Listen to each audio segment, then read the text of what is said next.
A very good morning, everybody. We are happy that you are able to join us on a Sunday morning for this ACS symposium on acne management. And we have managed to get a very good faculty. We have three distinguished speakers who are known for their work in acne and also in dermatosurgery, Dr. Devdeep, Dr. Rajita, and Dr. Niti. And we have a wonderful panel discussion lined up after the speakers, moderated by Dr. Jayashree Sharad. And we assure you that it is going to be a engaging, fruitful, and panel discussion, which you will be going back with a lot of take-home points and useful points, which will be useful in your clinical practice. So, without much ado, let us start off with the symposium. I would like to introduce my chairperson, the chairperson for today, who is our vice president of the ACS. Onkar, just one thing. Can you please allow me to share my screen? Yeah, just a momentary. Yeah, thank you. So here we go. So chairing today's session will be Dr. Colonel Biju Vasudevan, who is MD dermatology and who holds a fellowship in dermatosurgery from the Rajiv Gandhi University of Health Sciences from Bangalore Medical College. Currently, he serves as the professor of Armed Forces Medical College, Pune. And also, as I told, he's the vice president of Association of Veterinary Surgeons of India. He was the joint secretary of IDVL in the year 2016. He's also the recipient of the Young Dermatosurgeon and Ellen Sinha Memorial Award from the IADVL. He serves as the associate editor of the IJDVL, and also he is the current associate editor of the upcoming third edition of the ACS textbook on aesthetic and cutaneous surgery. He is also the convener of SIG dermatophytosis. He has edited 5 textbooks and he has 94 publications to his credit, and he is also a prolific quiz master, having taken part in 30 international and national state quizzes. So over to you, Dr. Biju. Thank you, Dinesh. Thank you so much for that. So now today we have acne as our topic, and acne, as you all know, remains an enigma. And whether it speaks its pathogenesis, whether the conditions associated with it, or whether the treatment part of it, all still have a lot of challenges. And treating acne and also its associated conditions are always a problem. So today we have 3 speakers, and it will be followed by a panel discussion. We'll go to the first talk. The first talk will be on etiopathogenesis. Can I have the slides, please?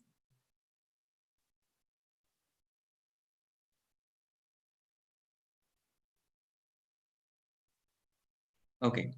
So the first talk will be on etiopathogenesis of acne. There's been a lot of new ground in this topic, and to talk about it, we'll have a promising dermatosurgeon and also dermatologist, Wing Commander Devdeep Mitra. Wing Commander Devdeep Mitra, of course, a junior from FMC for me, and a great colleague. He's presently working at the base hospital, Delhi Camp.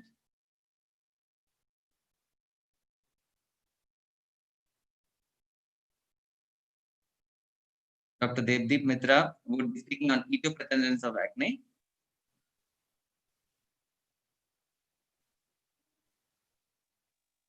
Yeah. Yeah, it's not yet shared.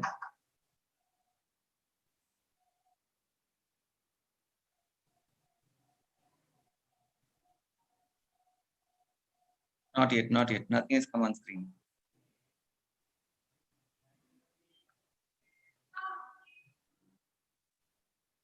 Yeah. So Dr. Devdeep Mitra is professor at Base Hospital, Delhi Kant. He got a distinction in the MUHS for his dermatology. He's been a great quizzer. He's been runner-up at the IADL GSK quiz and also the International Congress of Dermatology quiz 2013. Been a quiz master, and of course will be one of the quiz masters for the Cuticons this year too. He also done various other quizzes like the Dermazone, the ACS, and he's also got various scholarships to EADV, the AAD, and also the New Zealand Dermatology Society. So very promising and enterprising dermatologist and dermatologist who is very interested in dermatosurgery too. So we have Dr. Devdeep Mitra here who will be presenting Etiopathogenesis of acne. Over to you, Devdeep. Thank you very much, Biju sir, for these kind words, and good morning to all of you. Warm welcome for this Sunday morning presentation on the newer advances on the etiopathogenesis of acne. So can I just have these slides on the screen, please?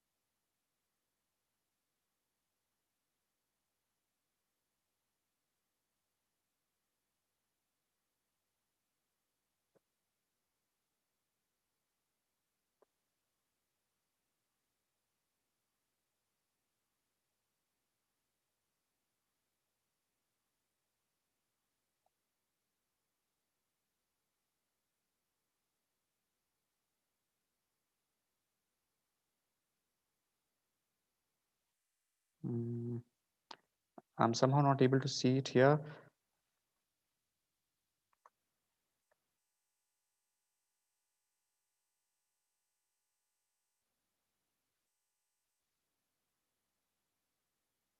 Okay, yes.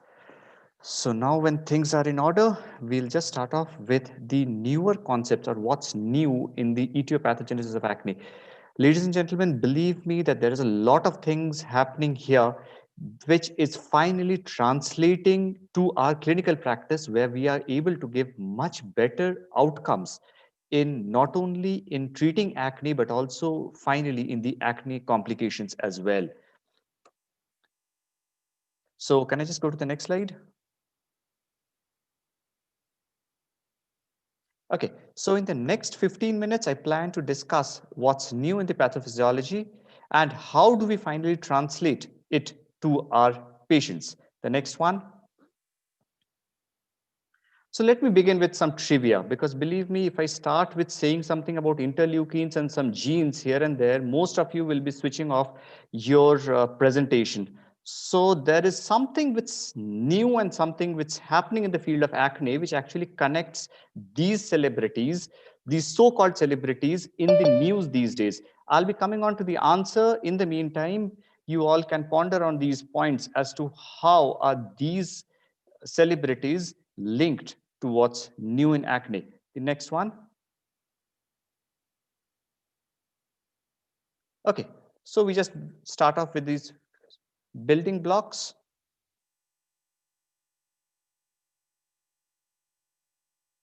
The screen. I think there is some issue with the screen. Okay, so what I was discussing is just those 4 building blocks which we are all aware about: hyperseborrhea, abnormal follicular keratinization, propionibacterium acnes, and inflammation. At the outset, I must share that there is a new change in this building block as well. Propionibacterium acnes has been renamed. In 2016, Propionibacterium acnes no longer exists in the nomenclature and it has been changed into Cutibacterium acnes. So this change in nomenclature has happened, but throughout this presentation, just to maintain the continuity and the nomenclature which is still going on in the common literature, I'll be continuing with names. But the name Propionibacterium acnes has been changed to Corynebacterium. That is one of the recent advances which has happened. So the next slide. Okay, so let's move on. The next one. The next slide, please. Okay, so this is where the journey begins. This is the sebaceous gland. This now has well-defined receptors which are activated, inactivated by different chemicals and molecules. On this side, as we can see, there are histamine receptors, there are dihydrotestosterone receptors activated by androgens, there are neuromodulators activated by substance P, which has got a role in stress. I'll be coming to it. Onto the other side, there is something known as the leptin receptors, the insulin-like growth factor receptors, and the PPAR alpha, beta, and gamma. The point to be noted here is the receptors on this side, that is leptin, insulin, and glucose factors, and when the PPARs are more or less activated by the diet that we take. So can we go to the next slide? The next slide. Okay, the previous one. Okay, the peroxisome proliferator activated receptors are stimulated by free fatty acids. The next, the insulin-like growth factors are, the next slide, please, are activated by any food that has got a high glycemic index. The next slide. And leptins. Now, this is coming up in a big way as a hormone that is secreted by adipocytes and regulates our body weight. So a lot of research is going in the field of leptins. The next slide, please. Because these leptins finally create lipid droplets within these sebocytes, and which finally lead to the secretion of interleukin 6 and 8. So there is a definite role of certain amount of diet with activation of these receptors finally leading to development of comedones and acne. Next slide, please. Okay, so we begin with the first step, the microcomedones. Ever wondered, as we all have sebaceous glands even in our legs, in our forearms, but they are never activated by the androgens.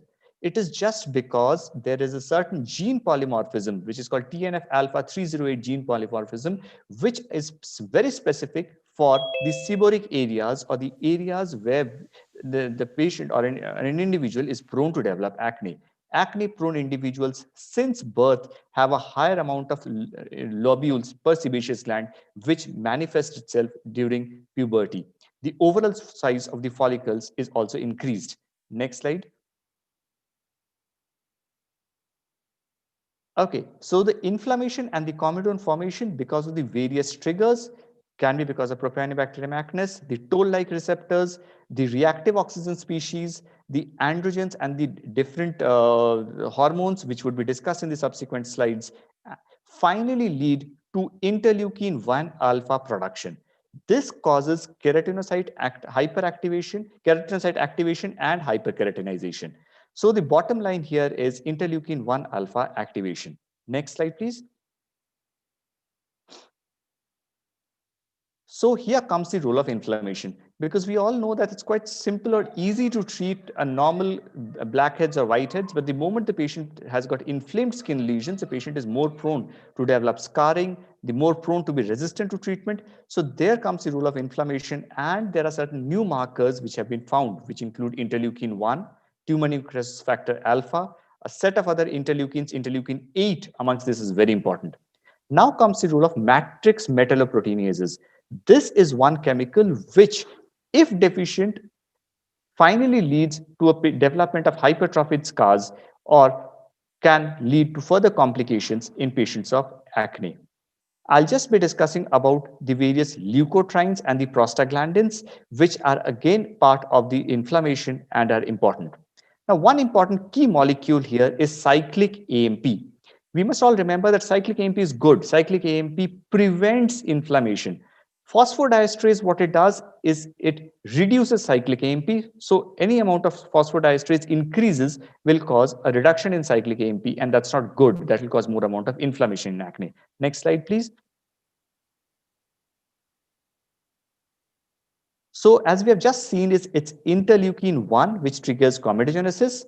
Interleukin-8 is for attracting neutrophils and causing the inflammation. Interleukin-12 is produced by monocytes in response to the invading gram-positive organisms that induces the expression of antimicrobial peptides. So interleukin-1, 8, and 12 are the new molecules which we need to keep in mind.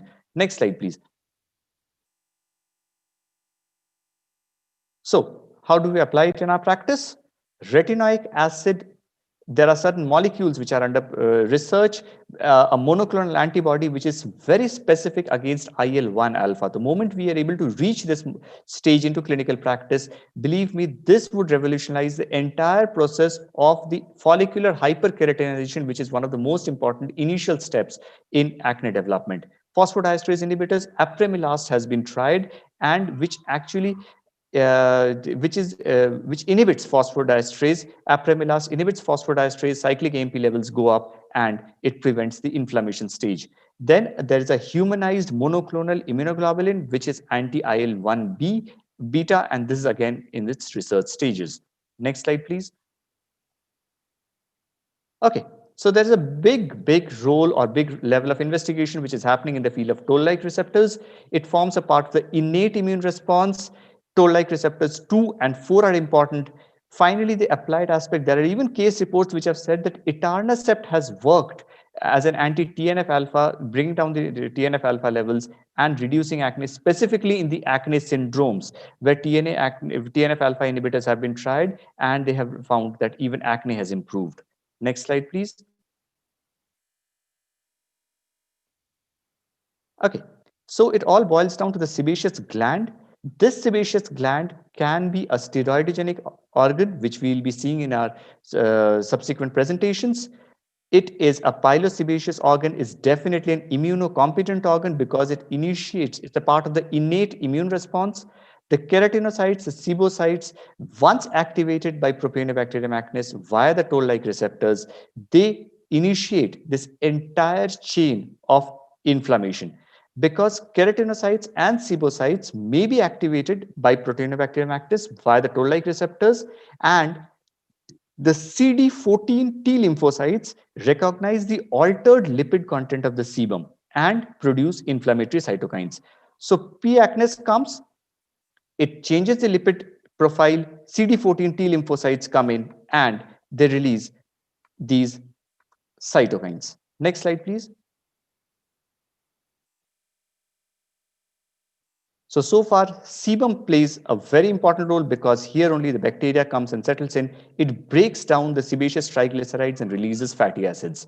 The moment these fatty acids are released, if there is a very high concentration of monounsaturated fatty acid, what basically happens is these monounsaturated fatty acids interfere with the intracellular calcium dynamics of the follicular keratinocytes and the intercellular lipid bilayer structure of the epidermal barrier, which is lost. So a high level of monounsaturated fatty acids in the keratinocytes is actually harmful for the epidermal barrier. Next slide, please. And there is a definite role of PPARs, because there are molecules now which are available, which are acting absolutely, which can block this action of PPARs. Can I have the next slide, please? Okay. So this molecule, which is PPAR alpha, a natural ligand is leukotriene B4. And there is a well-established molecule, ziluton, which has been proven to inhibit this lipooxygenase enzyme. This lipooxygenase is important for formation of leukotriene B4. So ziluton reduces the serum hydroperoxidases and is certainly helpful in acne. There are studies which have even compared it to low-dose isotretinoin, which much lesser side effect and which efficacy, which is absolutely comparable to isotretinoin. Next slide, please. So what finally summarized here is that the increased sebum excretion actually leads to activation of the peroxisome proliferator activated proteins, or the PPARs. This can also be done because of the change in the serum lipid composition, because of Propionibacterium acnes, change in the oxidant antioxidant ratio, and reduction in vitamin E. What it finally results in is that there are activated T cells through activation of protein 1 and the nuclear factor kappa B mediated transcriptional regulation. And this in turn has got an auto-regulation of the sebum production. So it forms an auto-inflammatory cascade, and the sebum production keeps on increasing with this. So the next slide, please. So here comes the role of diet. As I've already mentioned, diet, directly or indirectly, it's about the insulin-like growth factors. That's what has been found so far. On the cellular level, it has been found that the cell's nutritional status is regulated by the FOXO1 receptors and the mTOR receptors. But we are still very far off from this research and nothing conclusive has come on this. Role of food till now is in acne is restricted to foods with high glycemic index. Next slide, please. So a food with a high glycemic index raises the blood sugar, raises the insulin. Now here comes the role of insulin. Insulin-like growth factors increases the insulin and the moment, or if the insulin-like growth factor binding proteins decreases, this causes cellular proliferation, hyperkeratinization, and it also causes the androgen production increases, finally leading to sebaceous glands producing more amount of sebum and acne. So this is how a high glycemic food raises the insulin-like growth factors, and finally leading to acne. Next slide, please. So what's interesting to see here is that the food which has got a very high glycemic index, the glycemic or the blood sugar level actually raises within the first 1 hour. So that is where this high peak is actually detrimental. This high peak secretes insulin in the body, the insulin-like growth factors come into play, and it results in acne. Next slide, please. Okay, so this is what the patients come and ask us. How is milk related to acne? Well, milk has got a low glycemic index of about 15 to 30, but it has got a very high affinity towards the insulin-like growth factor receptors. So it finally, a 15 to 30 glycemic index finally becomes about 6 to 7 times, and it finally becomes just because of its increased affinity to insulin-like growth factors. The other factor that's important in the Indian context is the milk that we receive is actually rich in androgens, steroids, and other hormones which come to us indirectly through the medicines given to the cows. So the next slide, please. So what we can finally conclude based on the summary that we have so far is that the human sebaceous gland acts like the brain of the skin because it has got several neuropeptides and the receptors that I've just mentioned. And this list of receptors which are present on the sebaceous gland just keeps on increasing every other day. Next slide, please. This is again a question that's very frequently asked, and we also see patients that there are breakouts during their just prior to their exams, and this has been found out mainly, or this has been attributed, stress has been attributed to the development of acne just because of the neuroactive substances within the epidermis. Corticotropin releasing hormones has been linked to interleukin 6 and 8.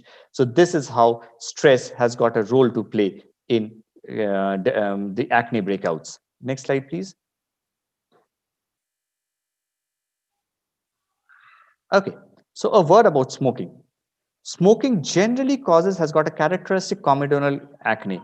It generally happens because of the release of reactive oxygen species, comedogenic squalene peroxidase, and acetylcholine receptors. Again, these acetylcholine receptors are present on the sebocytes. Next slide, please. Okay, the role of antihistaminics. Remember the slide I had shown right up in the beginning, which had something known as a histamine receptor. Antihistaminics are being studied as a potent anti-inflammatory drug, and they have been found to reduce the levels of squalene levels and the lipogenesis in the sebocytes. So even antihistaminics are being tried in cases of acne. Next slide, please.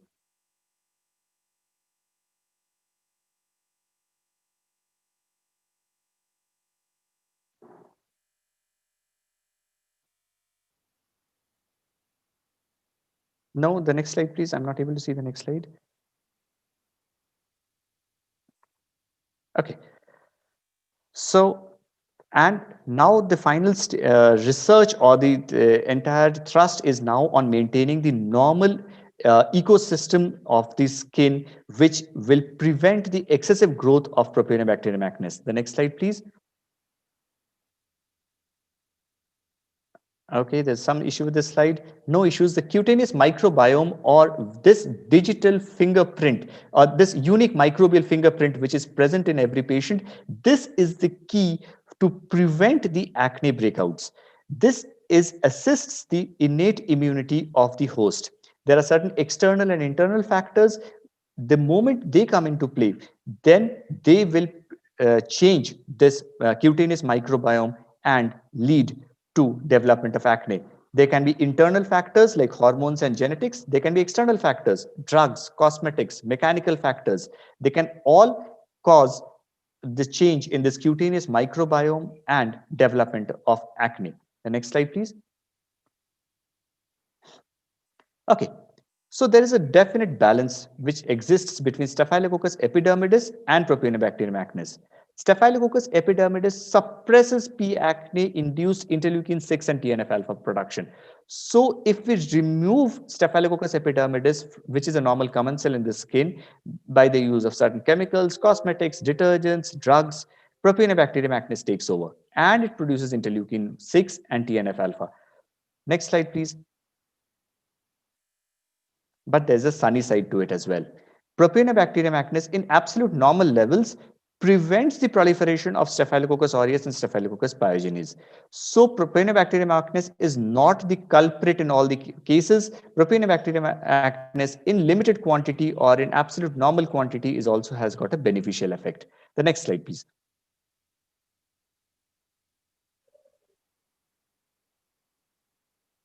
Okay, so okay, no issues, no issues. I'll just discuss it. That the normal skin and the microbiome. So what I wanted to show is that any modification of this natural microbiome composition will finally lead to a term known as dysbiosis. I actually wanted to introduce this term known as dysbiosis. This is something new.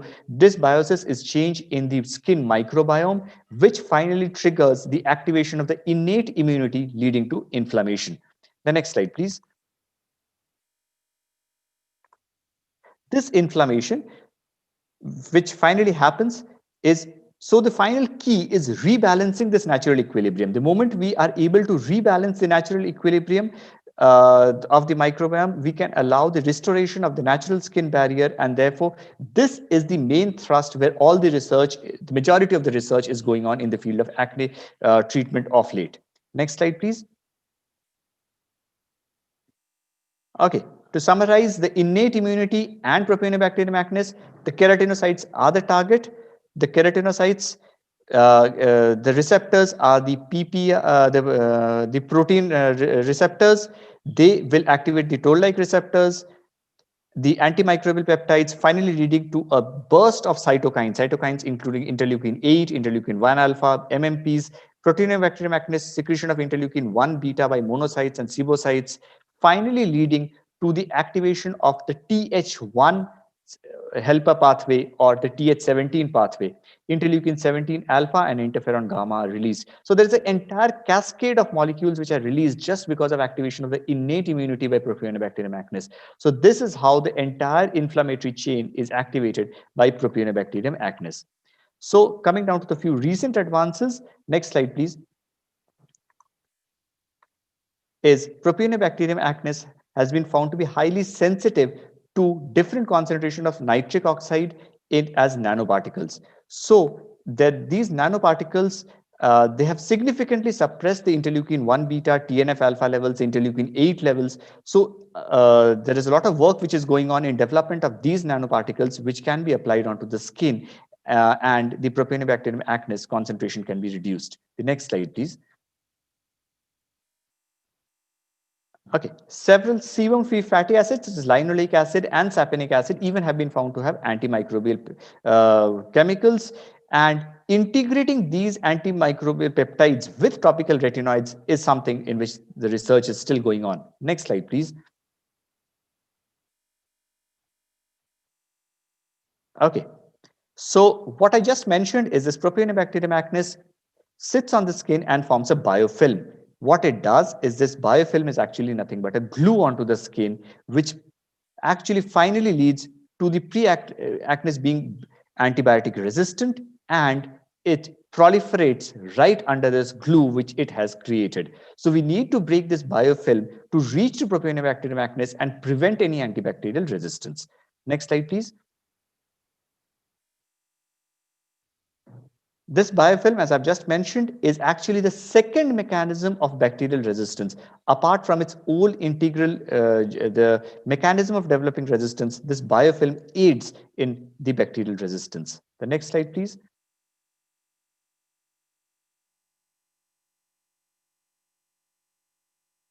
This biofilm is present predominantly in patients with acne.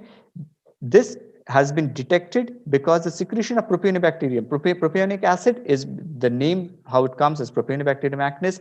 It leads to the formation of keratinocytes with irregular cellular morphogenesis. So finally, Propionibacterium, what it comes, it sits there, it creates a glue, it changes the keratinocyte morphology, confirming that keratinocytes modulate the Propionibacterium acnes modulates the keratinocytes. The next slide, please. As I've already mentioned about a word about the CAMP factor, there are several vaccines which are coming up against the CAMP factor, which is a virulence factor that is cytotoxic to keratinocytes and macrophages in a synergistic manner with the host acid sphingomyelinase. So certain vaccines are also coming against the CAMP factor. This CAMP factor is certainly different from the cyclic AMP, which I had mentioned earlier. CAMP factor is not beneficial, so we need to suppress this, and a vaccine is still under research. Next slide, please. Okay, so the trivia part of it. This is where we all started. Any guesses? I still don't see anything on the chat as well. So we'll just go to the next slide. So believe me or not, this thing right in the center, even the research has proven that cannabis in certain forms is actually beneficial in preventing acne. And this, next slide, please, was a paper in 2016 which actually mentioned that endocannabinoids are a certain class of endogenous lipid mediators that are involved in various biological processes, both at the central nervous system and including in the peripheral organs. Next slide, please. And it was found that this entire endocannabinoid system is implicated in various biological systems. So maybe in few years down the line, they might all turn the tables and say that the cannabinoids which are available from this cannabis plant are actually beneficial in several of our body normal mechanisms, including apoptosis, cytokine, hormone production, and hair and sebaceous gland proliferation. Next slide, please. So the study which was done in 2014, I'm sorry, this was 2014, found that cannabinol has got lipostatic, anti-proliferative and anti-inflammatory actions, which could make this non-psychotic cannabinoid agent a promising therapy for acne vulgaris. Next slide, please. So thank you, ladies and gentlemen. I just tried to introduce the topics as basic as possible, but believe me, this is where the research has reached till date, and very soon this is going to translate, and we are going to get much newer molecules in our therapeutic armamentarium against acne. Thank you, ladies and gentlemen.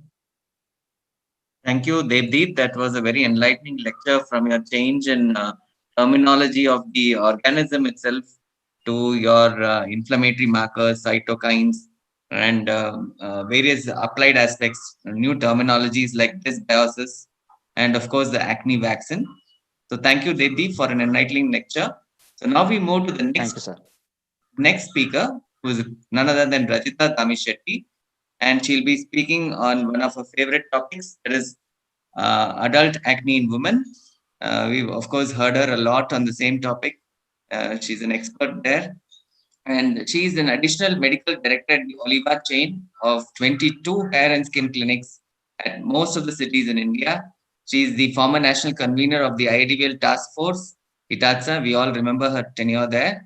She's also prepared protocols and handles training of 80 dermatologists and paramedical staff for Oliva.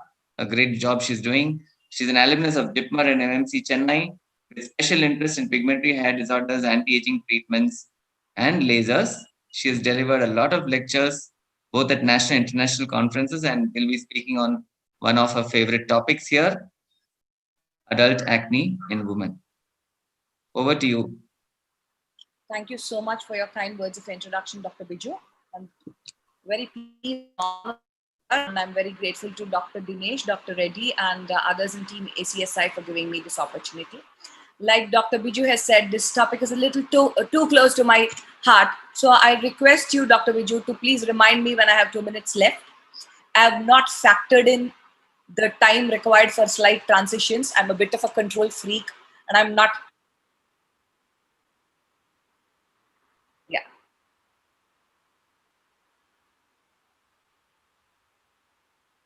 to hear me? The audio.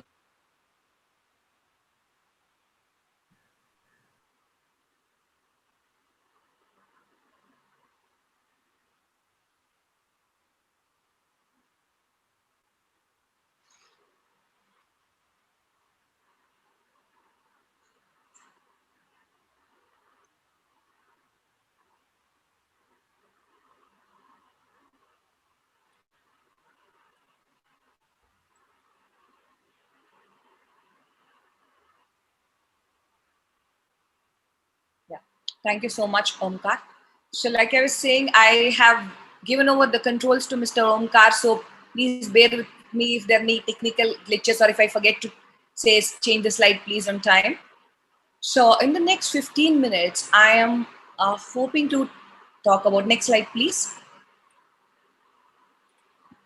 about what differentiates acne in adult women from adolescent acne, why it is important for us dermatologists to recognize the differences, how we ought to be making an etiologic diagnosis, because acne is largely a morphologic diagnosis. All the patients that come to you with this complaint most of them do realize that they have acne, though sometimes they call it allergy, they call it rash, they call it by other names, but most of them do know. But so what are we adding there? We need to add a etiologic diagnosis. So for that, we need to investigate using the appropriate tests. And it's important to be sensible about what you write there, because these hormonal assays are expensive. They can be very imprecise if not done at the right time, in the right lab, or using the right method of assay. And then, of course, we want to manage it effectively. So how do we use hormonal therapy? How do we use isotretinoin for these people? Because there is this sword of teratogenicity hanging for most adult women who have not had a tubectomy or have not attained menopause. So we are worried about that. So we are also worried about the metabolic complications that come along with adult acne, because insulin resistance and metabolic syndrome are not too uncommon in this particular age group. So I have an ambitious agenda as usual, and I request Dr. Biju to please remind me when I have 2 minutes left. So how common is it? Now, traditionally, it is believed that adult acne, not just in women, but adult acne is the exception.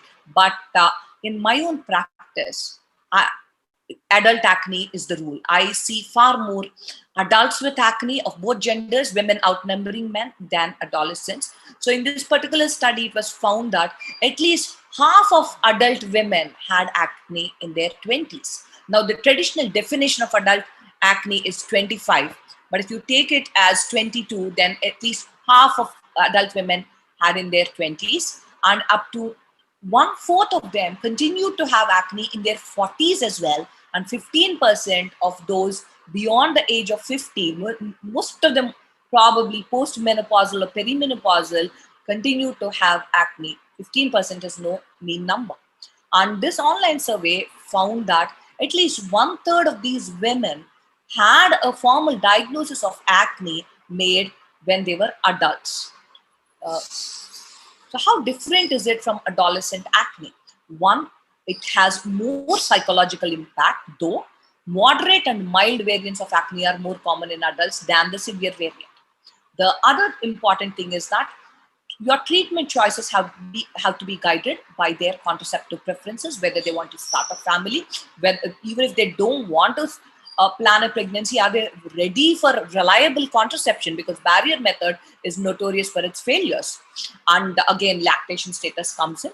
Many of these people have an image to fit into. They do want to use skincare, probably makeup, especially in the urban setup. So you want to fit in your topical regimen along with whatever they desire.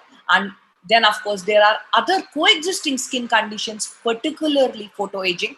And I very frequently keep seeing melasma in addition with significant adult acne. It's very difficult.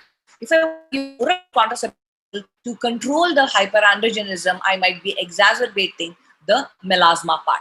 And again, you're aware of the controversies that come with using tranexamic acid in combination with oral contraceptives. So a lot of people somehow seem to be thinking that all hormonal acne is lip marginal or is at the is lower facial or use. So yes, there is a caveat. Next slide, please. I mean, can you please click? It's not the next slide, but yeah. Next, click again. One more time, please. So localization of acne to the submandibular area was seen just in about 1 in 10 adult women, which means that usual acne is hormonal, but not all hormonal acne is limited to the user. That would be important to remember. Next slide, please. So there are 3 distinct variants of adult acne. One could be the de novo onset during adulthood, especially after the age of 25, or it could be an adolescent who never grew out of her acne, or it could be an adolescent who grew out of her acne and the acne relapsed. So recurrence in adulthood is also not unusual. So persistent, relapse, or de novo onset, these 3 are the most important ones. And hormonal acne can present with any of these 3. But if you have a very rapid onset in adulthood, you might want to think in terms of either a drug or in terms of sometimes something as sinister as even a tumor. But in those cases, you would have other signs of hyperandrogenism like the hirsutism. Next, please, and even virilization. Next slide, please. So what are the typical clinical features of acne in adult women? Truncal involvement is less common, but I keep saying this very frequently. Anybody with truncal acne that is of a moderate or severe category should be evaluated for hormones, including the men, though that's not my topic for today. Hyperseborrhea was seen in 70% of adult women who had acne. Most of them seem to have either mild or moderate acne. Premenstrual flare-ups are rather common, especially in older women, and that is caused by the increased hydration of the follicular infundibulum. And persistent, relapsing, or de novo onset adult acne, all of them are associated with significant inflammation. Now, there is nothing like non-inflammatory acne. We know that comedonal acne also is inflammatory to begin with, and I have to thank Dr. Devdeep for that fantastic talk there. PIH and scarring is much more of a worry for adult women, and that seems to be weighing heavily on their minds and having an impact on their quality of life. Next, please. Next slide. So this is a grading that was used specifically for adult female acne. I do not use it because I don't really find the need for a separate kind of a thing. I use the classic grading. Grade 1 predominantly comedonal. Grade 2 papules with the occasional visibly inflamed lesion. Grade 3 with pustules, inflamed papules, occasional nodule, and grade 4 with nodules. And please go on. And so that is good enough. Go on, please. The psychosocial impact of acne is largely underestimated, especially in adult women. And acne in this subset seems to be heavily influencing the way they perceive themselves in terms of sexual attractiveness, in terms of their relationships, in terms of the stigma that they feel, the stress. So this can become a vicious cycle. And Dr. Devdeep had given a fantastic talk on how stress causes acne, and stress can also lead to more acne. It becomes like a self-perpetuating cycle. And fear of scarring or disease resistance is an important thing for most adult women with acne. Next, please. Go on. So it's important to ask about the age of onset, what treatments they've taken previously, especially over-the-counter ones. Steroid abuse, topical steroid abuse is exceedingly common in women with acne in adulthood.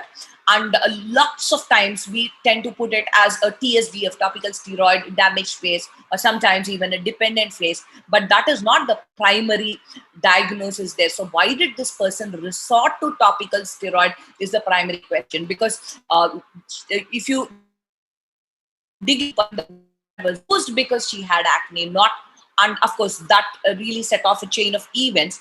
But the primary problem there is not the steroid abuse, that came in later.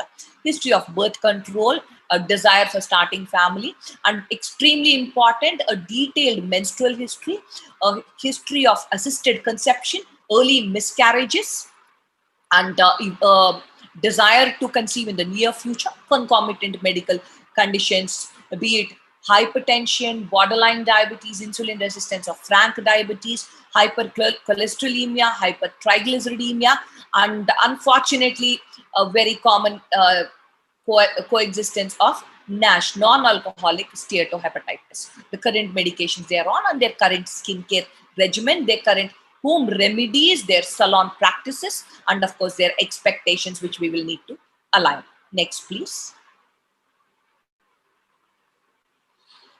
So as you can see from this slide, adult female acne is a rather complicated issue. Diet does play a role, and you already stress too, and smoking can become quite important, and smokers tend to come with a lot more comedonal lesions than non-smokers. And in the urban scenario, smoking has become extremely common in women. It is said that more younger women smoke than younger men in today's generation. And of course, the most important thing would be endocrine diseases. So I have a lot of patients who tell me, Doc, I'm just worried, I'm stressed. It is this lockdown, it is working from home and having to balance the domestic needs. So there's something called, please click there, Mr. Omkar.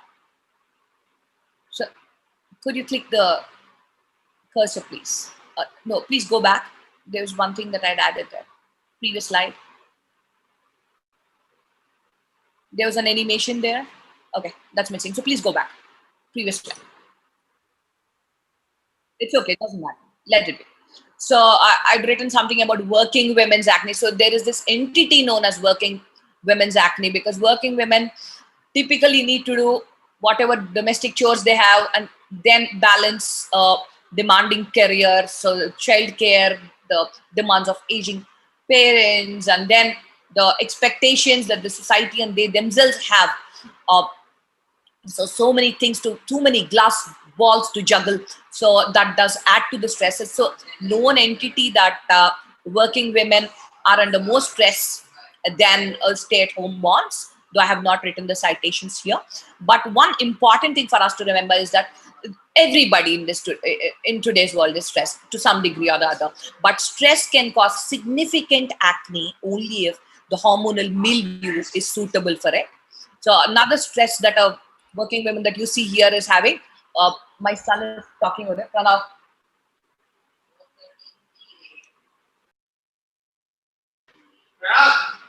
Sorry about that. He's playing his video games. So now I am stressed. Right now I'm stressed, but I'm not getting acne because I do not have that level of insulin resistance or androgen excess. So I tell my patients that, see, if stress has caused enough acne for you to visit me, that means there is more to it than just stress. So it's important that all of us remember this. Next one, please. Next slide. So hormonal acne, when do we suspect? So atypical age of presentation. So all adult acne, you should be evaluating for hormonal acne. And whether you want to go and ask for a hormonal assay, you want to ask for an ultrasound, or you just want to do a clinical evaluation is a different story. Anybody with recalcitrant acne, even if it is mild acne that's not responding the way you think it should, frequently relapsing acne, extensive acne, again, like I already said, stress exacerbated acne, and lower face, premenstrual, persistent acne, just 1 or 2 nodules on the chin. It's not too many, but then they're just staying there. And of course, if you have coexisting features of other endocrine issues like insulin resistance, so do look for acanthus nigricans of the neck. Ask them if the underarms are particularly dark, and do hirsutism. Specifically ask them, do you thread the chin? Chin hair clusters, even a group of 2-3 on the chin is abnormal. Whereas a lot of my patients keep saying, I just have one doctor, I keep plucking. So if you keep plucking, you don't know if it's the same one or if it's a different one. So I actually run my hand like this when I'm examining someone with adult female acne, so that I can feel the stubs. Of course, if there is visualization, then that's even more important to be taken seriously, because that's the harbinger of a tumor, and many of which are actually benign. And coexisting features of this function like abnormal menstrual cycles. So normal menstrual cycle needs to be between 21 and 35 days, and the variation should be no more than 2 days. So if somebody's got a 28 plus minus 2 days, that's okay. But if somebody's got a 25 plus minus 10 days, then that's not okay. So, and coexisting features of cortisol excess can be there. Sometimes you have these people with asthma or with some kind of autoimmune diathesis, including rheumatoid arthritis or lupus, who are on some kind of a Ayurvedic medication which has unrevealed, undisclosed steroid content. So be on the lookout for Cushingoid herpes, broad liveds, striae, abnormal fat distribution. So these are things that you would be able to exclude or rule in clinically. Next one, please. Next slide. So what is the link between insulin and androgen? So I'm going to make it very simple. So insulin is like the security guard of the androgen receptor. So if excess insulin, someone who's playing truant, so insulin would open the door for the androgen to go bind to the androgen receptor, which is how milk or dairy or these very high glycemic index foods typically induce a excess of acne flare. So insulin is going to facilitate the binding of androgen that is already existing, but it would also act at the level of the pituitary and change the LH-FSH ratio and increase testosterone production. So insulin increases testosterone production, it facilitates testosterone binding. So it's important that we tackle insulin resistance alongside tackling androgen excess when we treat hormonal issues in adult female acne. Next one, please. So in PCOS and in other hormonal scenarios, the acne need not be just the classic mandibular type. It could be moderate, severe, it could be mild, it could be recalcitrant, and it tends to relapse even sometimes after inadequate isotretinoin therapy, or sometimes even after adequate isotretinoin therapy. So please go on. Next slide. So I'm going to spend just half a minute talking about this, because if you want to treat adult female acne effectively, you will have to understand the most frequent underlying hormonal problem, which is PCOS. So PCOS is typically diagnosed using the Rotterdam criteria. There's slightly superior criteria like the Androgen Excess PCOS Society criteria, which came up 2 years later after this, but I'm not going to talk about this. This is the simplest.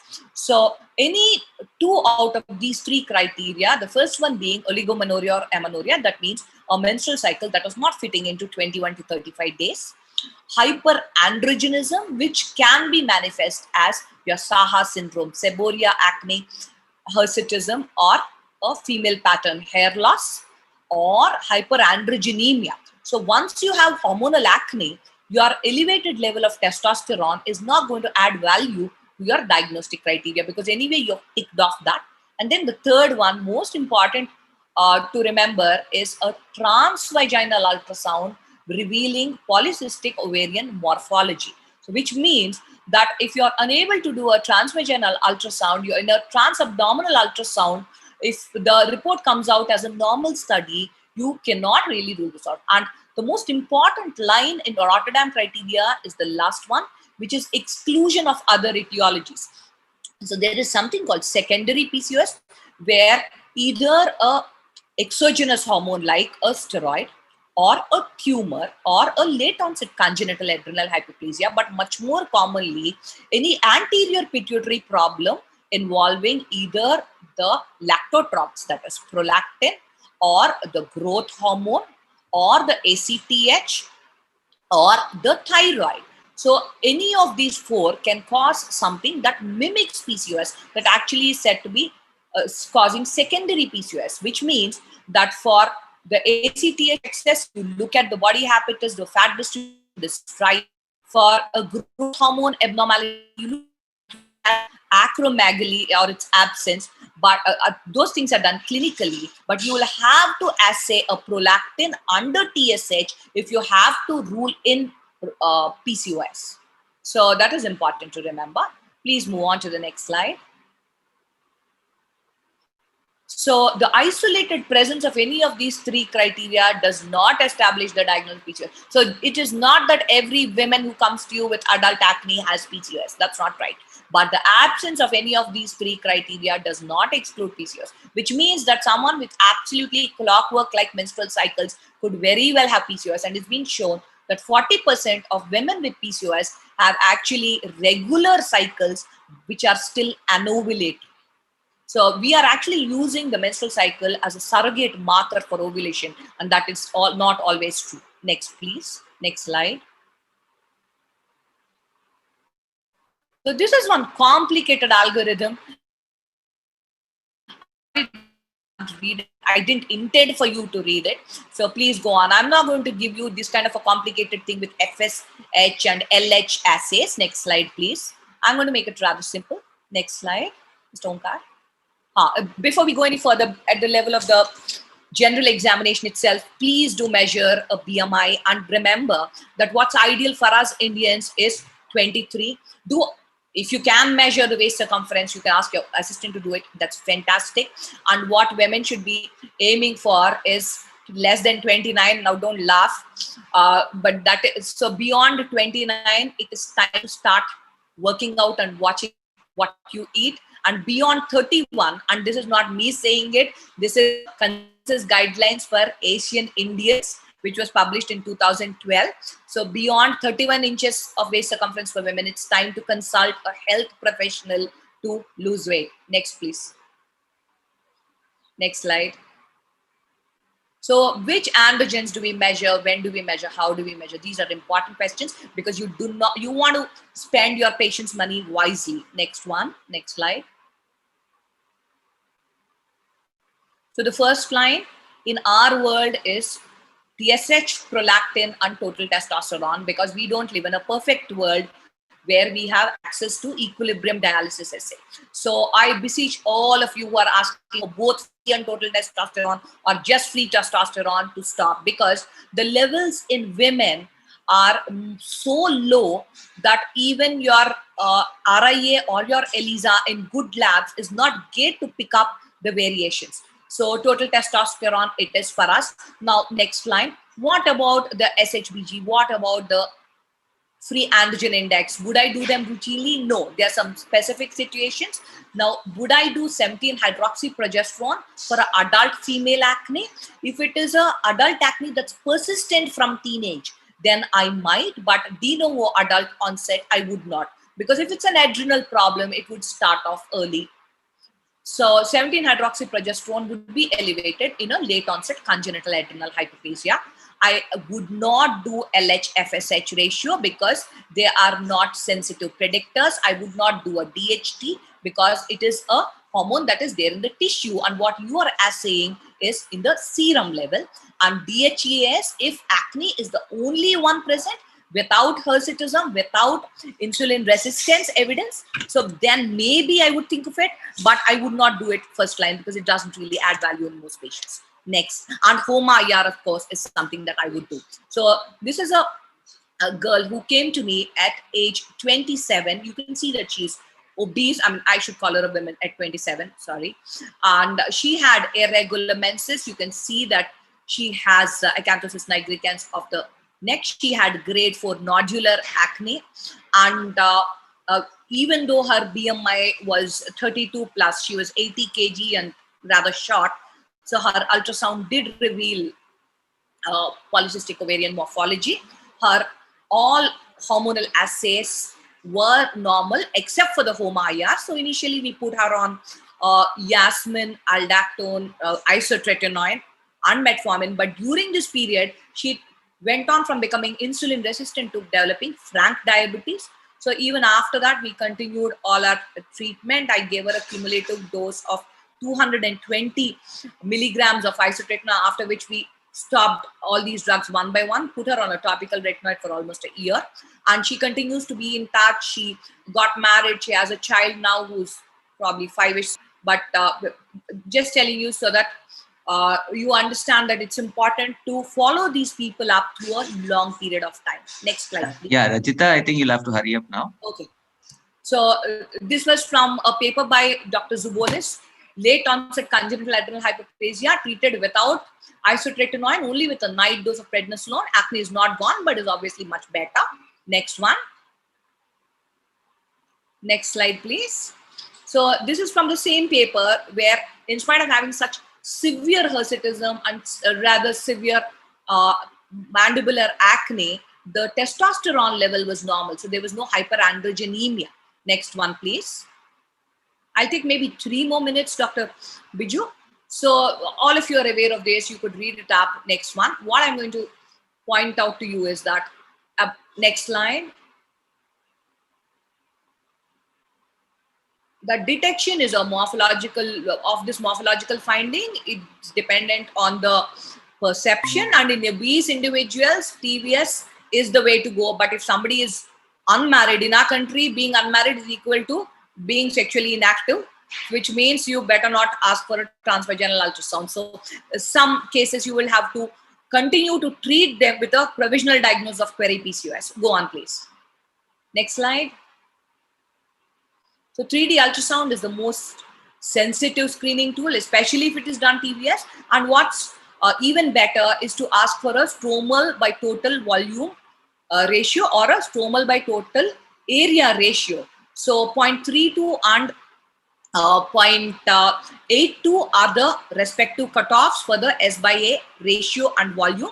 And it's important to remember this, because if somebody's taken a few cycles of oral contraceptive pill, the morphology overall can change, but the ratios do not change. Next one, please. And it's to be done in the early follicular phase. So ideally between day 4 and day 5, if you're aiming for a transvaginal. Day 2, day 3, transvaginal would be very difficult. So how do we treat PCOS and acne in women? Lifestyle alterations are the key. Healthy eating, regular exercise, weight reduction. Even if it's a modest reduction, it can give results. 10% reduction is known to cause major metabolic improvements. Next one. Next slide. Sleep is important. Unfortunately, I don't have time for that. Pharmacotherapy with, please, next slide, please. Pharmacotherapy with oral contraceptives should be the first line hormonal intervention for adult female acne. And here, obviously, you're going to use a combination of estrogen and progesterone. So main choice is which progesterone to use. Next one. Next slide. So before you go there, please be sure that the WHO medical eligibility criteria for oral contraceptives list you have ticked off. So this is mainly used to rule out a high risk of venous thromboembolism and possibly a subsequent pulmonary embolism and even death. So these are the relative contraindications. The next slide. And these are the absolute contraindications. So please remember that even if somebody is diabetic or hypertensive or has had breast cancer earlier, but is now declared to be in remission, you can still give oral contraceptives. So there's absolutely no need to be scared. I'm going to share one important statistic. So what is the thing we are scared of when we prescribe oral contraceptive pills? It is thromboembolism. So in the general population, the risk is around 3 per 10,000 women years. By giving oral contraceptive that is routine, you are actually doubling it, which might sound scary to your patient. So you're making it 6 per 10,000 women years. If you give a rather high risk one like drospirenone, you're actually making it 9 per 10,000 women years. But remember that during postpartum period, the women, if any women, would have a risk of 30 per 10,000 women years. So giving a oral contraceptive is far safer than going through a pregnancy and postpartum period. But then all of us have done it without even thinking, without even weighing the risk and benefit of going through a pregnancy. Next one. Next slide, please. So you basically have to choose in our country between either drospirenone 3 mg and cyproterone 2 mg. Drospirenone 3 mg is my favorite because it encourages, it actually causes a little bit of weight loss. It has a more favorable effect on the metabolic parameters, particularly lipids and sugars. But cyproterone is actually safer in terms of the DVT risk. And the US FDA actually put a black box label on drospirenone containing preparations. Next one, please. Next slide. So next slide. So when do you want to start it? Day 1, if you want to start, if you want the contraceptive effect from day 1. But day 3 to day 23 is what I follow. A lot of endocrinologists also like to start it on day 5. Now, anti-androgens, the most commonly used one is spironolactone. Next one, flutamide has absolutely no role. Bicalutamide hardly ever is needed unless you have coexisting hirsutism, which is very recalcitrant.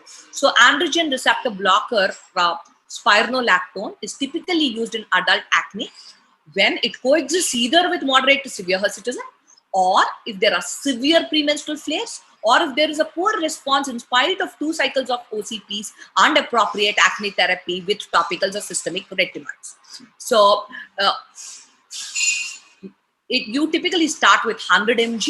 You do not need a baseline potassium level assay unless the woman is more than 45 years of age or is already taking either a ARB or a ACE inhibitor for her hypertension. Keep in mind that even SSRIs like fluoxetine and escitalopram can alter the electrolyte balance. So there also you would want a baseline one. And for acne, typically 100 to 150 is a good dose. But if you want to go beyond 100, do ask for a potassium assay. Next one, please. Yeah, hi, Rajita. I am coming to the end. Yeah, I'm going to end in maybe just less than a minute.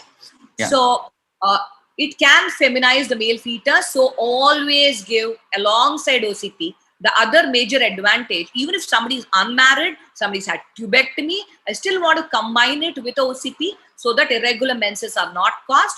But post-menopausal women, post-hysterectomy women, give it as monotherapy. Next one, please. I'm going to slip this. Next slide. Metformin is an excellent drug. I'm sure most of you are familiar with it. If not, you should. And it does not cause hypoglycemia. It's an extremely safe drug, if not for the initial gastrointestinal side effects. Next one. Next slide. And duration of hormonal therapy should be a minimum of 6 months, typically for a year or year and a half. It takes around 3 months for the action of these hormonal therapy to start. So there's no point stopping after 3 months. And during this period, obviously monitor the metabolic parameters. Next slide. Refer if you're not comfortable or if there are coexisting other issues like a prolactin problem, because cabergoline and all, like I'm particularly not very familiar, so I don't know how to do that. I'm not going to treat frank diabetes or thyroid abnormalities, or if somebody wants to conceive, I'm not going to be in charge of their hormones. Next one. Topical treatment, use wisely. I strongly believe that unless a lady is pregnant, topical retinoid or systemic retinoid have to be given. And topical retinoid safety in the first trimester of pregnancy is proven, so you don't have to worry about it. And do use supportive skincare like cleansers, moisturizers, and sunscreens. Next one, please. Yeah, keep going. Next slide. Next slide. Next slide. I'm not. Yeah, keep scrolling. I'll tell you when to stop. Next one. This was a lady with PCOS who wanted to conceive. So I had to give her azithromycin. I hate to give azithromycin. I gave her topical adapalene and benzoyl peroxide. Did some sally peels. Next one. And she did improve. Her skin texture improved. The number of scars, erythematous scars particularly reduced. The previous one, please. Previous one.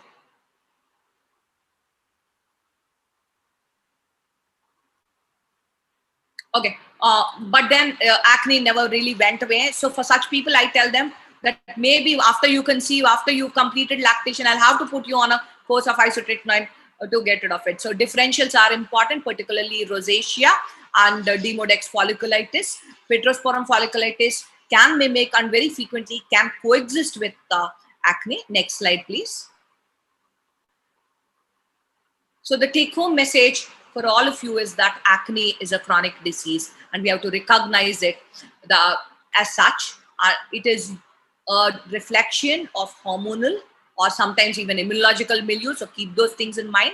So do not hesitate to do appropriate hormonal evaluation so that you can make a complete diagnosis. You have conviction in what you say, because for a dermatologist to be prescribing things like oral contraceptives, spironolactone, metformin, for just acne, that's what a lot of people think is not easy. You need great convection, utilize systemic drugs, particularly isotretinoin in the appropriate way, control insulin resistance, lifestyle changes can change lives. So be the agent of change for your patients. Thank you so much. Next slide.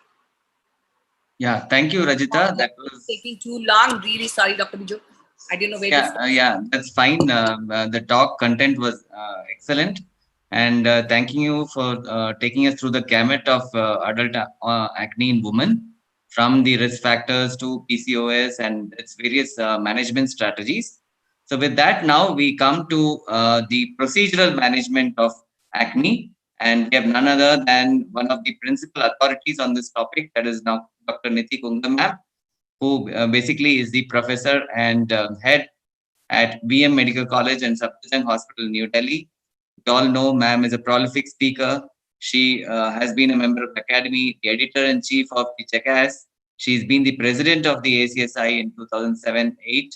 She has also been the president of the IDVL State Branch, and she's written various books, and primarily acne scars is one of her favorite topics, chemical peels, various dermatosurgical and cosmetological techniques. She's also the recipient of the P.N. Behel Oration Award of Dermatosurgery and the Khandari Award.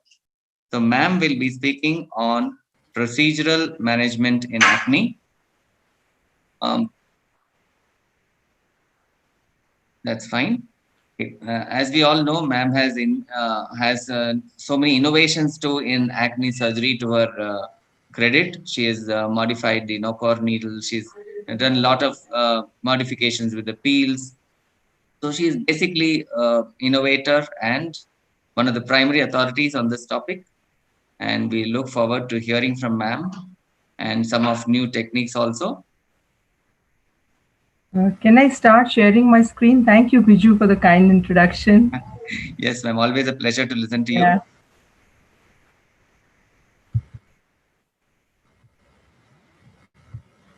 Is it visible? Yes, it is. Okay, thank you so much. Hello, friends. Wish you all a very good afternoon. You must have all heard the old story of the tortoise and the hare. I have no financial interest to declare. You know, in that story, the hare went to sleep and the tortoise won the race. But in the new millennium, the hare is much smarter. He told the tortoise, let us have a race again. And this time he made no mistake. He didn't sleep and he won the race by a huge margin. So that is the moral of the story, is that fast and consistent will always beat the slow and steady.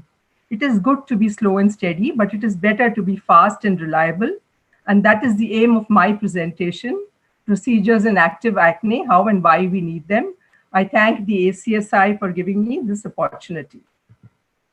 So the aim of a procedural modality is basically prevention of scarring by quicker resolution of lesions, reducing inflammation, which will minimize scarring. And if done correctly, they can definitely prevent and reduce the incidence and severity of permanent scars.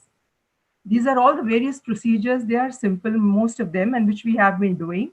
Comedone extraction, electrodesiccation, intralesional steroids, incision and drainage of cysts, phenolization, chemical peels, cryotherapy, and lasers and light therapy and photodynamic therapy.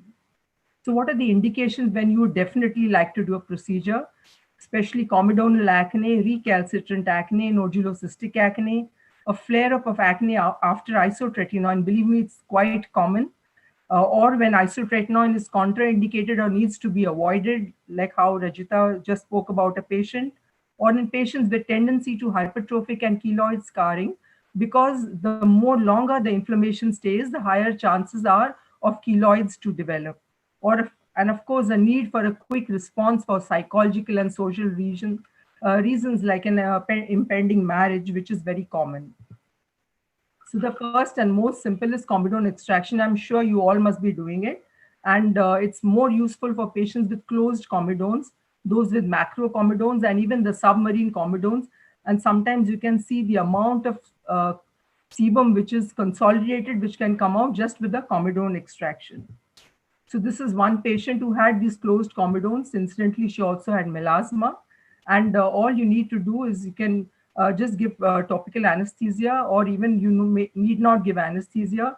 You can use electrodesiccation or a simple needle. I like to use a 21 or a 22 number needle, just pierce it, extract it out, and you can follow it up with a chemical peel. And you can see that even the melasma improved because of the chemical peel. Then we come to the next, that is intralesional steroids. They are indicated for the treatment mainly of nodules and cysts. And they reduce the inflammation, they cause very rapid involution, and they can definitely minimize scarring. So this was one patient who had a lot of nodules and cysts. He had a lot of comedones.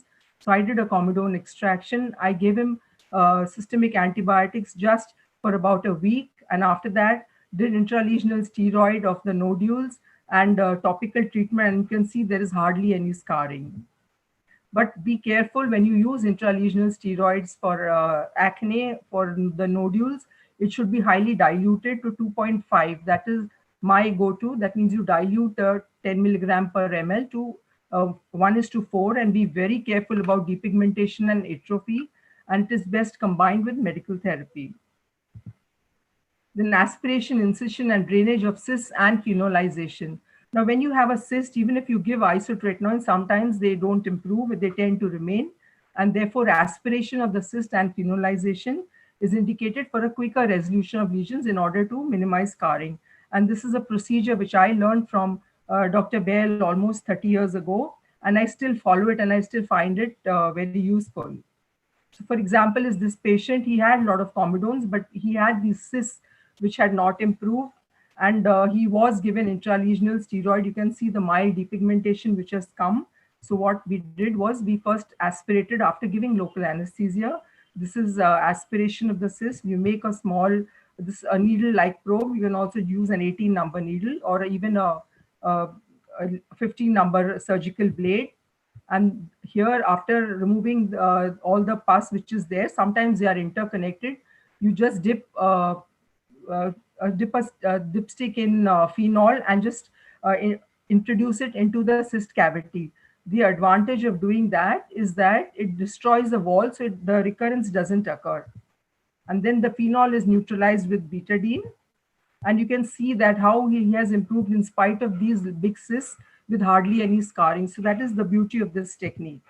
Same on the other side. And you can see even the nodule here, these two nodules have improved with just ILS 2.5 milligram per ml. Then I come to chemical peels. Peeling is also a very good procedural technique for active acne. It reduces comedones, reduces pH, reduces oiliness. It can improve superficial scars and also improve photoaging in older women. There are now a lot of articles which speak about chemical peels, how effective they are, glycolic acid. And this was in fact a comparison with the salicylic acid, and both were found to be good, but the salicylic acid was much better. I'll come to this later on. So this is a patient with type 5 skin. You can see she's a case of adult acne, and this was comedone extraction combined with chemical peels, and even the pigmentation has improved. Another patient who had sensitive skin. So with sensitive skin, I prefer mandelic acid, and especially if the patient has a lot of pustules. Mandelic acid is a good peel for pustular acne or in patients who are prone to pigmentation. And if they have persistent erythematous lesions, topical anti-inflammatory agents like salicylic acid and adapalene, combined with systemic anti-inflammatory agents like just simple even ibuprofen or diclofenac given for a week. And you can use chemical peels, especially the salicylic acid, which has a lot of anti-inflammatory effect. And of course, if you are a big shot, you have a pulse dye laser, you could use that, but this is just for completion. Otherwise, these three work equally well. And in fact, this was a study which combined the topical treatment of salicylic acid peels with pulse dye laser and found that the response was faster when the laser was combined. So do peels really work? This was a study we did many years back. We took 30 patients with mild to moderate facial acne vulgaris and who had at least 10 papules and pustules. And we applied 20% salicylic acid peel on one side and 50% mandelic acid on the other side. We left this for 4 hours. Both were gel peels. And this was repeated weekly for 8 weeks. And no other treatment was allowed except sunscreens. And this was, you can see, just after 2 weeks with only the mandelic acid, there has been improvement. And this is the salicylic acid side also. Another patient with mandelic acid, you can see this was We did this only for 4 weeks, and then we stopped all the treatment except for the sunscreen, and the improvement persisted. Same was with the on the other side with the salicylic acid, and we found that both were equally well tolerated. But the mandelic acid was slower, but it improved the pigmentation much faster. So my favorite peeling agents for acne are salicylic acid and mandelic acid. I'm also very fond of the combination of both of these acids. Salicylic mandelic acid as a combination peel is a really good peel. If there are a lot of comedones, you can use a very low strength of glycolic acid, maybe around 20 or 35%. But be careful when you're using glycolic acid, because sometimes it can cause a flare of the acne, especially you can get small pustules. And even the retinol peel is very good. The only disadvantage about the retinol peel is that it is yellow. It has to be kept on for 4 hours. And you get a lot of peeling after the first peel, which can remain for about 2 to 3 days. So that is the downtime, but otherwise it's a wonderful peel. And especially the patient has very oily skin, it really reduces the oiliness. The TCA is good, but the patient has to be primed very well because it has a higher chance of PIH. So is the Jessner solution. The lactic acid peel is very good for patients who have very sensitive skin. You have patients, especially in adult acne, who have sensitive skin and who would like some peels. So the lactic acid is a good peel. And then once you're able to tolerate this, you can go on to the salicylic mandelic acid peel or even the combination peels. But it's very important before you do any procedure like a peel or a laser to do priming of the skin, because you can get PIH. It's very common. This was a young girl who came from Srinagar, and she said, I've heard so much about you, please do a peel. And I told her, no, you're not primed, but she insisted. And wherever she had the acne, you can see she developed PIH. Of course, it was with her full consent. This afterwards, it did go away, but this is just to show that priming is very, very important for a peel or any procedure for that matter. So salicylic acid is a peeling agent of choice for acne. It is keratolytic, it is anti-inflammatory, and the advantage is that since it is lipophilic, it can easily penetrate the pilosebaceous apparatus. The mandelic acid is good for pustular lesions, for acne with pigmentation and acne excoriae. And I have often seen acne with melasma. And here again, mandelic acid is very good. It is safer in darker skin types as well as for sensitive skin, especially if you use a gel-based mandelic acid peel. The retinoic acid is a yellow peel. It should be left for at least 4 to 6 hours. A lot of skin peeling occurs. Again, it's good for oily skin and comedonal acne. So this is how the yellow peel, it gets a yellow and frost-like appearance, which has to be left on for 4 hours. This was a patient who had acne with melasma. This was a little deep-seated, she had erythematous papules, and this was after 1% retinoid peel after 6 sittings, which were done at weekly intervals.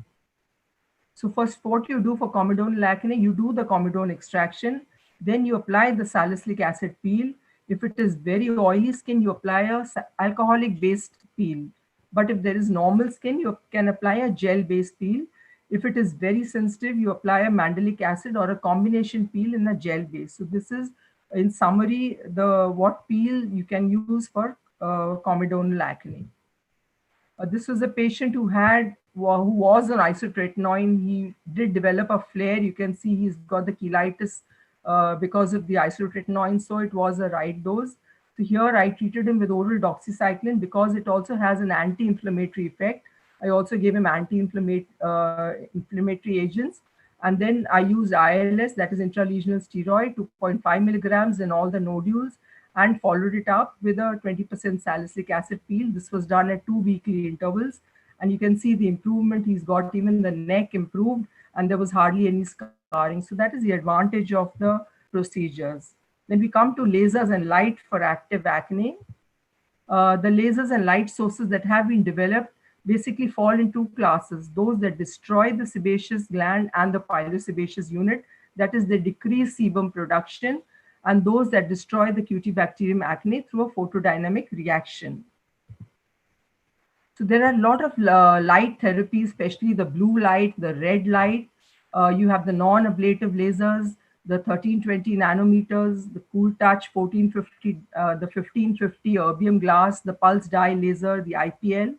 and even radio frequency. In fact, there was a paper which said just one session of the microneedling radio frequency reduced sebum production. And of course, even UV light does reduce, and you'll see many patients say that acne improves when they go out in the sun. Then another therapy, which unfortunately we are not using in India so much, is the PDT, photodynamic therapy with aminolevulinic acid. So what is the mechanism of action of all these lasers and lights?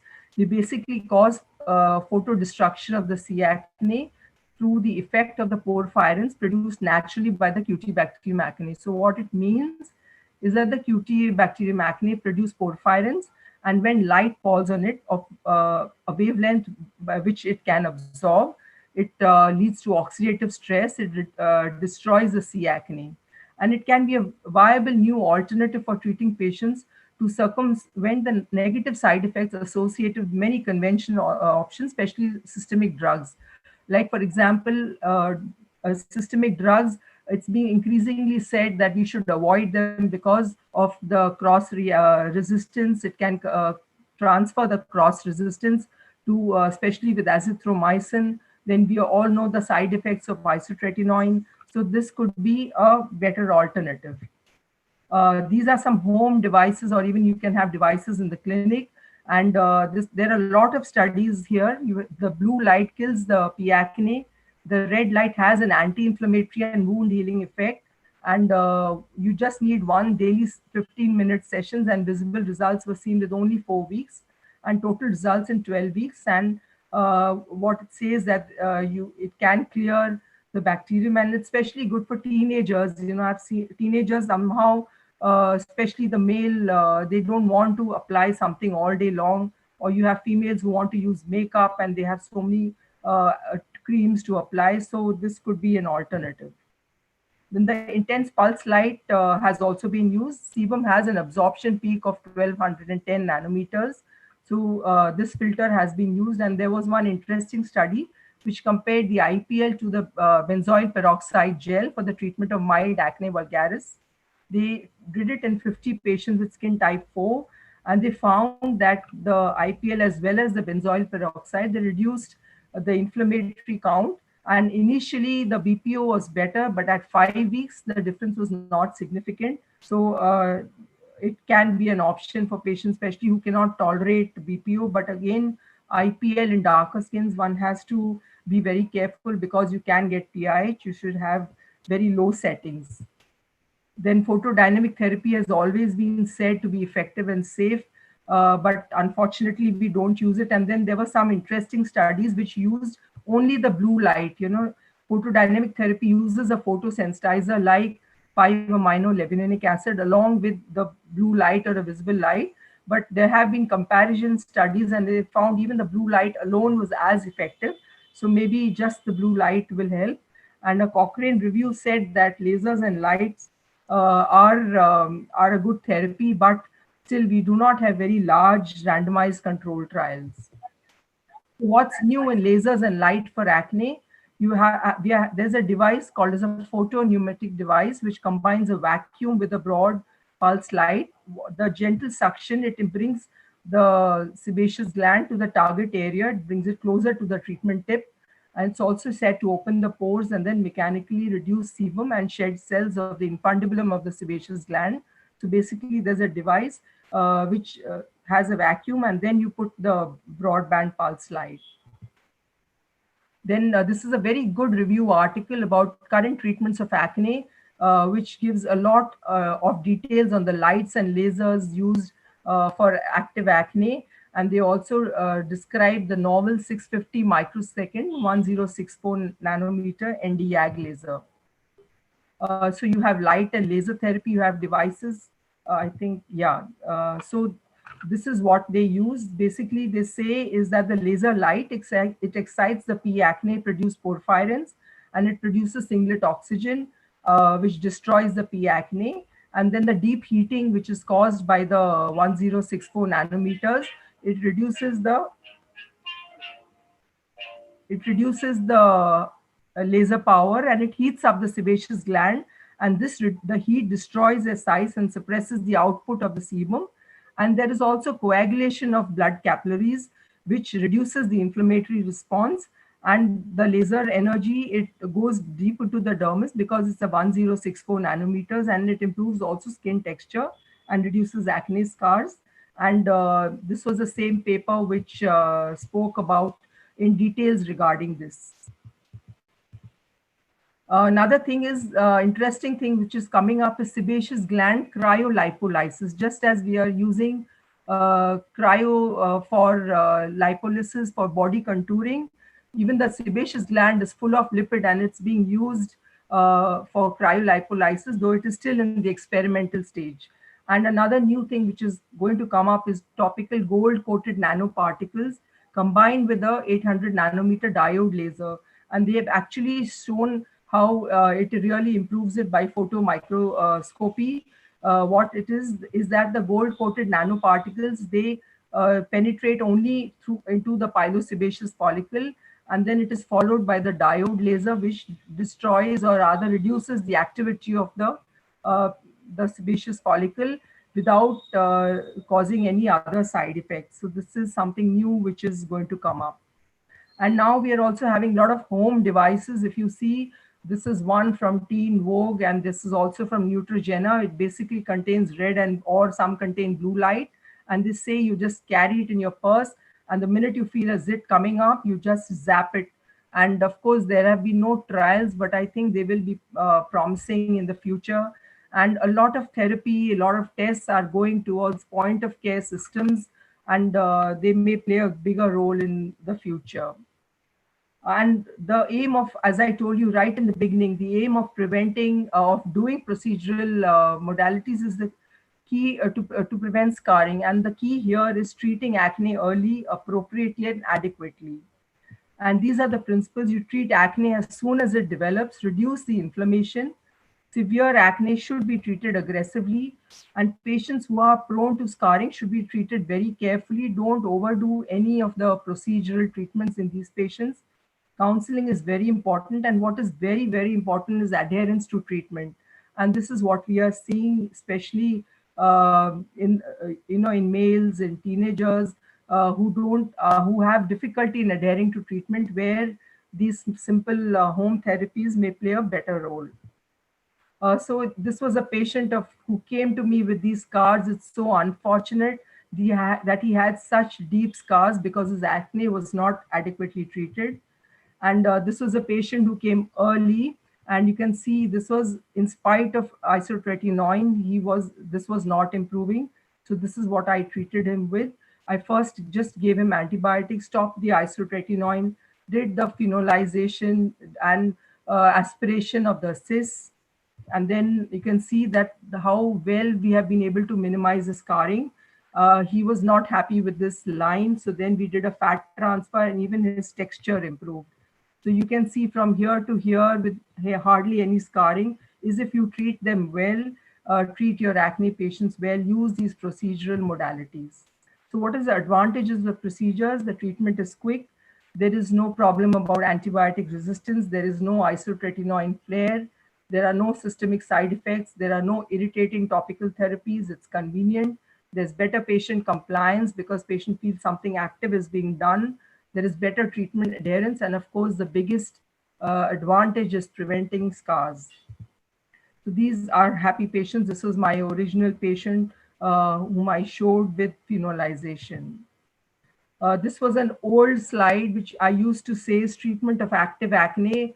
Topical therapy is the first dimension, systemic therapy is the second dimension, and procedural therapy is the third dimension.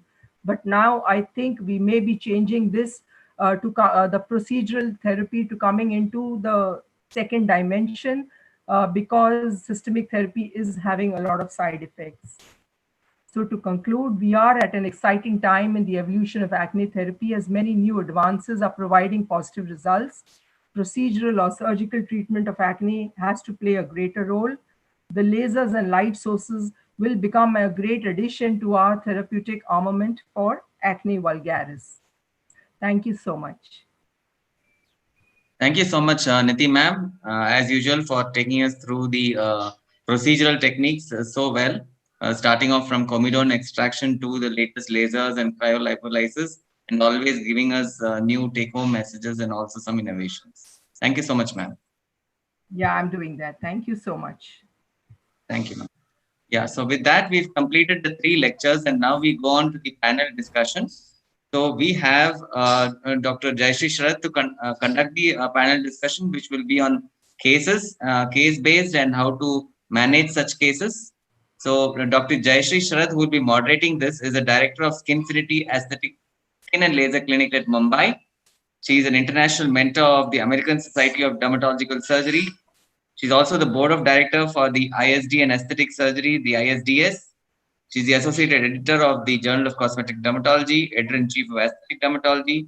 So you can see that ma'am is an authority on the subject. She's an international trainer for injectables, and she's received the Rising Star Award at WCD and the Best Skin Expert at both Vogue and Ellie Beauty Awards. So welcoming Dr. Jayashree Sharath, and for the panel, we'll also have Dr. Niti Kunga ma'am, Dr. Rajita, and Dr. Devdeep back in the panel, the 3 people who presented the lectures. And in addition, we'll have Dr. Aarti. She's a consultant dermatologist at Wisdom Specialty Skin and Hair Clinics, Calcutta, with a lot of publications, chapters, and she's been the editor of the textbook of lasers in dermatology, and a lot of academic honors, including Best Paper Awards and Rising Star Scholarships. Along with Dr. Aarti Sharda, we'll also have Dr. Savita AS, who needs no introduction. She is basically Associate Professor at Saptagiri Institute of Medical Sciences, Bangalore. We all know her for the Roots conferences, as well as that she's now a consultant dermatologist at the Institute of Roots of Dermatology. She's been the Honorary Secretary General of IDL Karnataka, recipient of the Young Dermatologist Award. She's also the Associate Editor of the IODWell textbook and the ACSI textbook. Welcome, Dr. Savita. And for the next panelist, we have Dr. Yogesh Pingradia, who is basically from, he's basically doing private practice at Surat. He's, of course, having a special interest in dermatosurgery. And his center is basically an approved center for dermatosurgery by the IDVL Academy. So welcome all panelists. And now I hand over to Dr. Jayashree for conducting the panel. Thank you.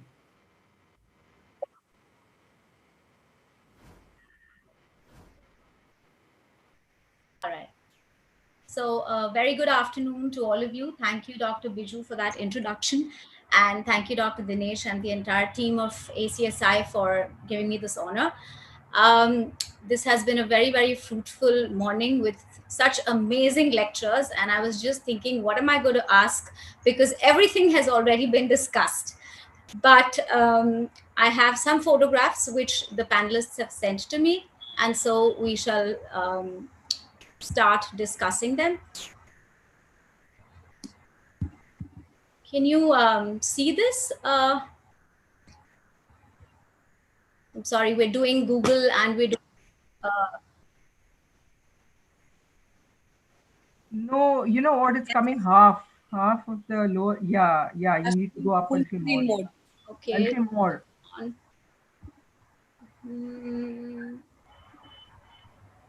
Right. Yeah. Yes. Okay, great. So we'll go to the first slide. Now, this is, primarily how the patient came, and you can see these comedonal acne. Dr. Niti, we could start with you. What would be your line of treatment in this patient? Well, what I can see from here is that there's a lot of comedones, but I think does she also have hirsutism? Not too sure about that. No, this is a boy. This is a male. Oh, I can't. 1 minute. Okay. Now it's better. Yeah, it was, okay. So a lot of comedones, and I think a lot of even submarine comedones. So what I would do is that, of course, I'd start him on topical treatment first. I'd like to give adapalene with benzoyl peroxide, and I like to, give it very slowly, like to retinize it, because retinoid dermatitis is very common. And once you get retinoid dermatitis, the patient is very afraid of using retinoids. So I start with using it just for about 1 or 2 hours in the evening, telling them to start with alternate day, and then gradually increasing the duration and then the frequency. So that is the first thing for all comedones. And sometimes when you use a comedolytic, especially say benzoyl peroxide, they can get an initial flare. So you should be telling the patients that the deeper ones, especially there are submarine comedones, they can come to the surface and become more prominent. So I'd also like to give a combination. Can I see it? Is it possible? I can't see the. So basically, I've been asked to share Okay. off screen. Yeah. All right, because it's very difficult to do this on and off. Okay. Yeah, I think it's better, yeah. Yeah, this is good. So and plus he has a tendency to PIH, so I think I would also like to give him something, a combination. I'm fond of is the combination of Kojivit gel along with arbutin and glycolic acid, rather than just giving pure hydroquinone. And I think he may be having early acanthosis nigricans. I'm not too sure about this pigmentation, but anyway, after priming, we could do a comedone extraction along with a peel. But if he's come first day and you just want to do a procedure, you could do a comedone extraction. So topical therapy, comedone extraction, followed 2 to 3 weeks later by a peel. I would like to use a salicylic mandelic peel, or that's what. And if after 2 sessions of the salicylic mandelic, sometimes, especially the deeper comedones, then you can use a mild glycolic acid peel, because the glycolic acid is also keratolytic, and it can improve the deeper comedones. So that would be my. Thank you, Dr. Neeti. That was really nice and elaborate. Dr. Mitra, would you add any antibiotics? Would you give any minocycline or doxycycline? Okay, so this appears to be something like grade 2 or something. I would avoid because of a couple of reasons. One, the acne is not very severe. And second, I would like to avoid any further pigmentation in this patient, because this patient is already, it looks slightly a dark skinned individual. And I would like to avoid doxycycline in this patient, or minocycline in the first place. So in which kind of patients would you want to start with doxycycline or minocycline? Obviously, a slightly more severe kind of an acne, and a much more fairer patient would be an ideal candidate. Somebody like whosoever is contraindicated to isotretinoin may be again a good candidate for doxycycline. So, because if we have to give something systemic therapy, the patient cannot take isotretinoin, again, doxycycline is a very good option. In this patient, even azithromycin pulses can be considered if we have to give something systemic, rather than giving doxycycline or minocycline. Can I just add one thing? When I start giving doxy, only there's inflammation, a lot of inflammation, though all acne is inflammation. Here it's more of a micro inflammation. And when there is very obvious inflammation, that is the time I would like to give antibiotics. Dr. Mitra, this is your patient, but I'm going to ask Rajita. Yes. How are you going to start? But just be very crisp and quick, so we can add as many slides as possible.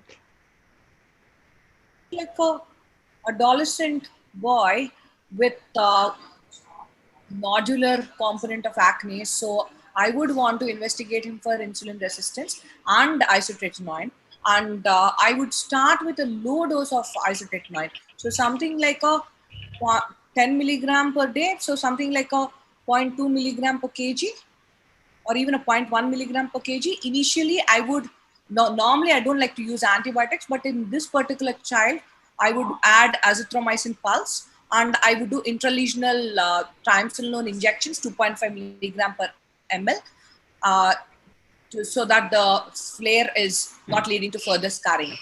And the doctor says, so how long would you give him, isotretinoin? Yes. So I would be, now if I feel isotretinoin is warranted and there are no urgencies to stop it, like a lady who wants to conceive, then I would want to aim for at least a 150 or a 220 or a 290 milligram per kg. So for this boy, if everything else is fine, I would want to aim for at least 150 milligram per kg. All right. So that would take anywhere between 15 to between 15 months, depending on how much he can tolerate, how his lips behave with in terms of kg. He stays probably I can give a higher dose, but I would not exceed a dose of 0.5 milligram per kg. Does any of my panelists do a pulse therapy of isotretinoin? No, I don't. I feel because the minute you stop it, the recurrences are much faster. If at all I use a pulse therapy is only when I'm after I have controlled the disease as a maintenance, maybe once a week, not otherwise. Right. So Yes, you I have agree with that. There is a study by Dr. U.S. Agrawal, and it doesn't show any benefit of pulse therapy in acne. So I that's don't go keep pulse in therapy. mind that no pulse therapy in acne. What about some, these days everybody's talking about mental illness. So when it comes to, depression, mental illness, etc., even if there is a slight amount of depression, would you still give isotretinoin? If yes, how much and for how long? Dr. J, can I take that, please? Yes, please do. So there have been enough publications saying that isotretinoin is not causally related to mood changes or depression. So Correct. there have been multiple studies, but so all of this started that How do you US. convince your patient? Sorry? How do you convince your patient? How do I convince my Let's patients? put it that way. So I tell them the fact. I tell them that whatever you see in the product insert mainly is related to how a particular US senator's son committed suicide while he was on isotretinoin, about the little bit about the pharma industry in the US and how we are all practicing defensive medicine. And I wouldn't mind showing him a few articles where the Hamilton's depression score has improved in patients with acne and depression after giving isotretinoin. So I know of at least 3 such studies, and I keep one of them handy, and I won't mind showing it to them. If I'm like to this particular child's parents, I would want to show it. Definitely. And I would also want to check a baseline B12 level, because B12 deficiency is very common, and B12 deficiency is known to exacerbate the neuropsychiatric effects of isotretinoin. Absolutely. Dr. Mitra, did you advise him regarding diet, since your lecture was amazing? Did you also tell him to check his BMI or check for acanthosis? Doesn't look like, but did you give him any? No, regarding like a child of this age group, what I generally prescribe is I just encourage the parents that the child should start running, playing in the evening, cycling.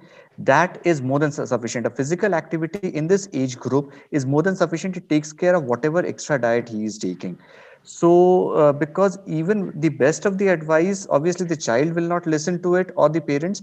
But if we encourage the child to play around in the evening, do some cycling, I have found that that actually helps in reduction of the weight, and obviously this lifestyle modification certainly helps more than the dietary advice. Can I add one more thing? I found a lot of them have very early, even young age, they have very early lipid abnormalities. And the first is that the LDL rises. The second is the HDL goes down. So I show them the objective. I always do a lipid profile, even if I'm not giving isotretinoin. And this is the earliest which has been seen. And these are the patients I encourage them that, you have to improve even these mild lipid abnormalities. And I also like to tell them as a dietary advice to take flax seeds, because they contain triomega acids, and it is known to improve the early lipid abnormalities. So they're pretty happy, getting some alternative diet advice. So, Dr. Mitra, quickly, what did you do for this patient? For this patient, we initially, the moment the patient came, there was just one background history that the patient was applying some local Ayurvedic preparation on the face. That is actually what gave this sort of inflammation and the crusting. So we had to stop that first, course of antibiotics and isotretinoin. In about 2 months, everything cleared off. Yeah. Isotretinoin, topical antibiotics, and of course, pulse of azithromycin to begin with, but that was just for 2 weeks. The moment the inflammation subsided, we continued him on isotretinoin, and the lesions cleared off completely. I think the major part was stopping that Ayurvedic preparation that he was applying. So They may have been steroid also, yeah. Dr. Arti, a lot of times patients come to us these days with, doc, what home remedies to do? Should we apply aloe vera and should we apply neem leaves, etc., etc.? So your take on that, please. I don't approve home remedies. So would you, yes, but would you tell them? So how would you counsel them? Because I advocate them not to use home remedies because it can aggravate acne. Because I have seen many patients who apply garlic or even toothpaste for the acne lesions, and that actually causes an aggravation, and it can also cause irritant dermatitis. a lot of Therefore, times, I tell patients not to use home remedies. yeah, absolutely. So now we have Dr. Savita. This is your patient. How did you investigate her? Did you investigate her at all, or did you directly start her on some medical line of therapy? Did not do any investigations. We planned to start her on antibiotics and isotretinoin. So the test, basically, before giving isotretinoin, we do a lipid profile for all patients. So lipid profile was done. Actually, this patient, we started on minocycline initially. There was not much response in after even 2 weeks, no response at all. And then we started on, then she was started on isotretinoin. But even after 1 month of isotretinoin, we did not see much changes. That is when we went ahead and we did investigations in her. We tried to rule out hyperandrogenism, though she did not have any clinical signs of that. This patient, then we started, actually gave her a course of Septran, cotrimoxazole. That is where we saw a response. But maybe it was because of the isotretinoin. It was already 4 or 5 weeks of isotretinoin or Septran, but that is when we started seeing a response after 6 weeks, and she did quite well after that with topical agents. Okay, not regarding this photograph, but just generally, Dr. Rajita, do you use limicycline? Not much.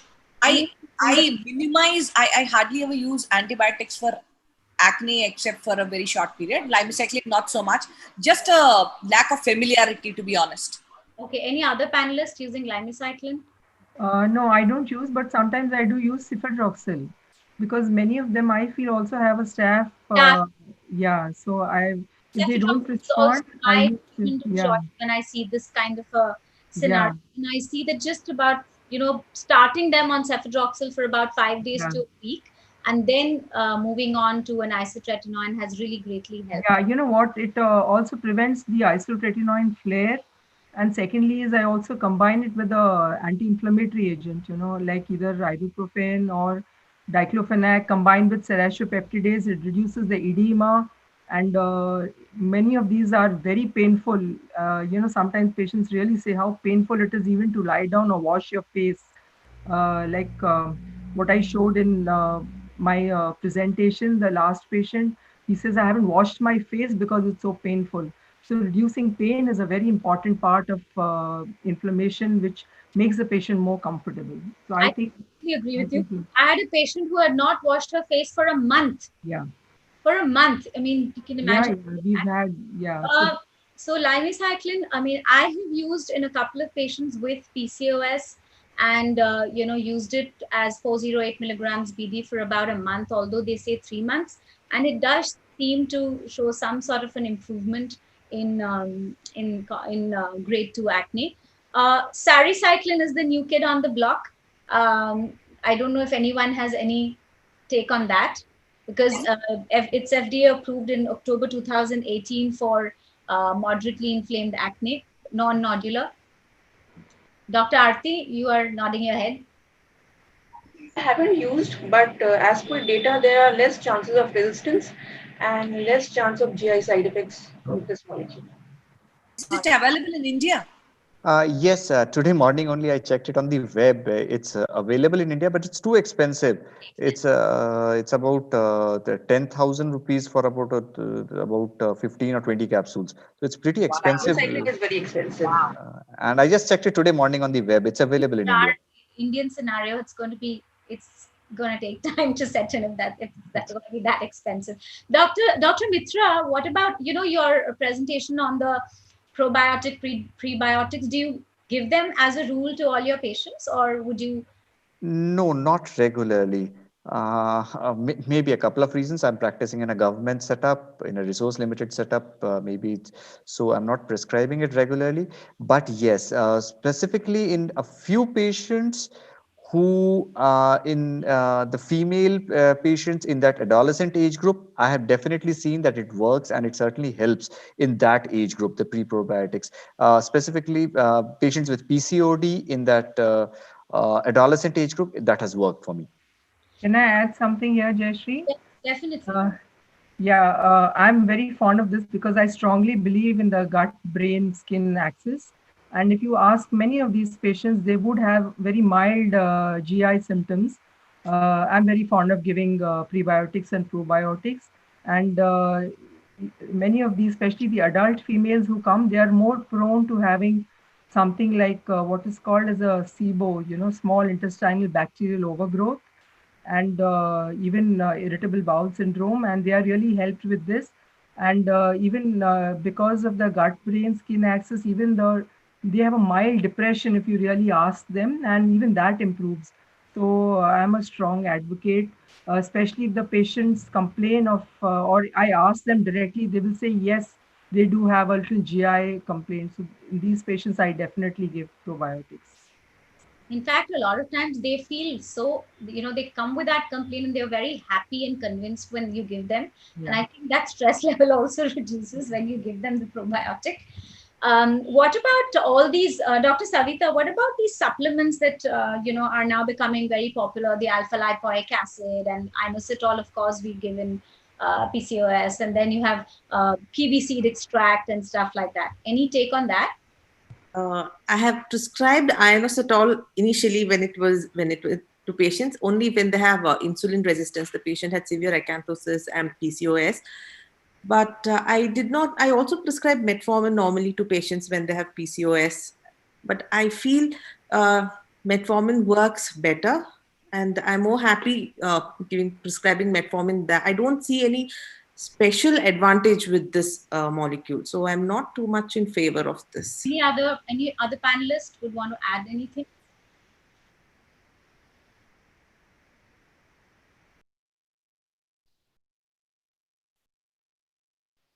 Yeah.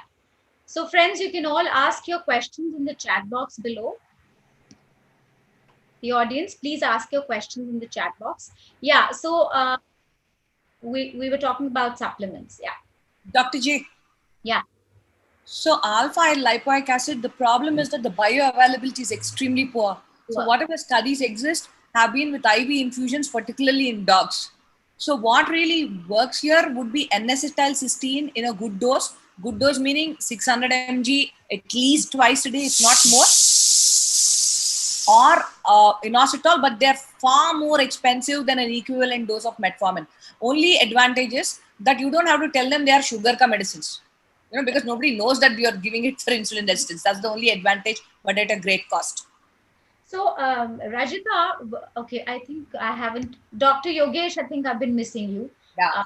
Hi. So when would you give metformin to your patients? Do you by and large only give it in PCOS, or would you give it in all cases of acanthosis, or, even if there's no acanthosis, but the patient is obese, would you like to give metformin? What's your take on metformin?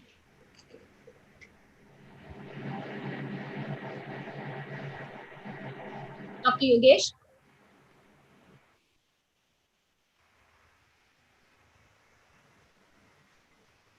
All right. Anyone else who wants to take that question? Actually, metformin, I'm very fond of it, and I use it because it also has a weak anti-androgen effect. And that's why I use it for all cases of insulin resistance, those who have acanthosis nigricans, or there are patients, who say that I'm trying to lose weight, I'm doing diet, exercise, but it's not improving at all. So in those cases, even metformin does help a lot. And I usually tell them that I'm going to give it just for about 3 to 6 months. It's not just for, it's an anti-diabetic drug, but it's also for this. And of course, the major problem, as Rajita mentioned, was GI intolerance. So I start with giving a very low dose. And you also should give vitamin B12 along with it because it can reduce serum vitamin B12 levels. And if there is no frank insulin resistance, but they have little mild acne and mild hirsutism and no other abnormalities, I think even metformin works equally well. So it is a good drug and it's pretty safe. That's why I'm fond of this. There's a question from the audience: role of glutathione in acne.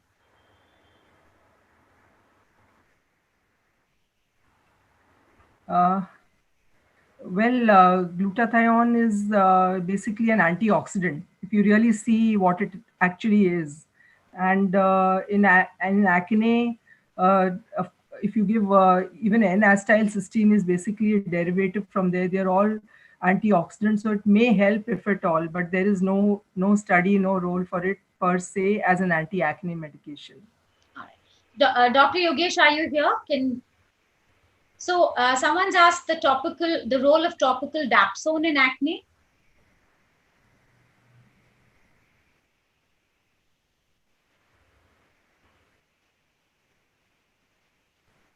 Okay, Dr.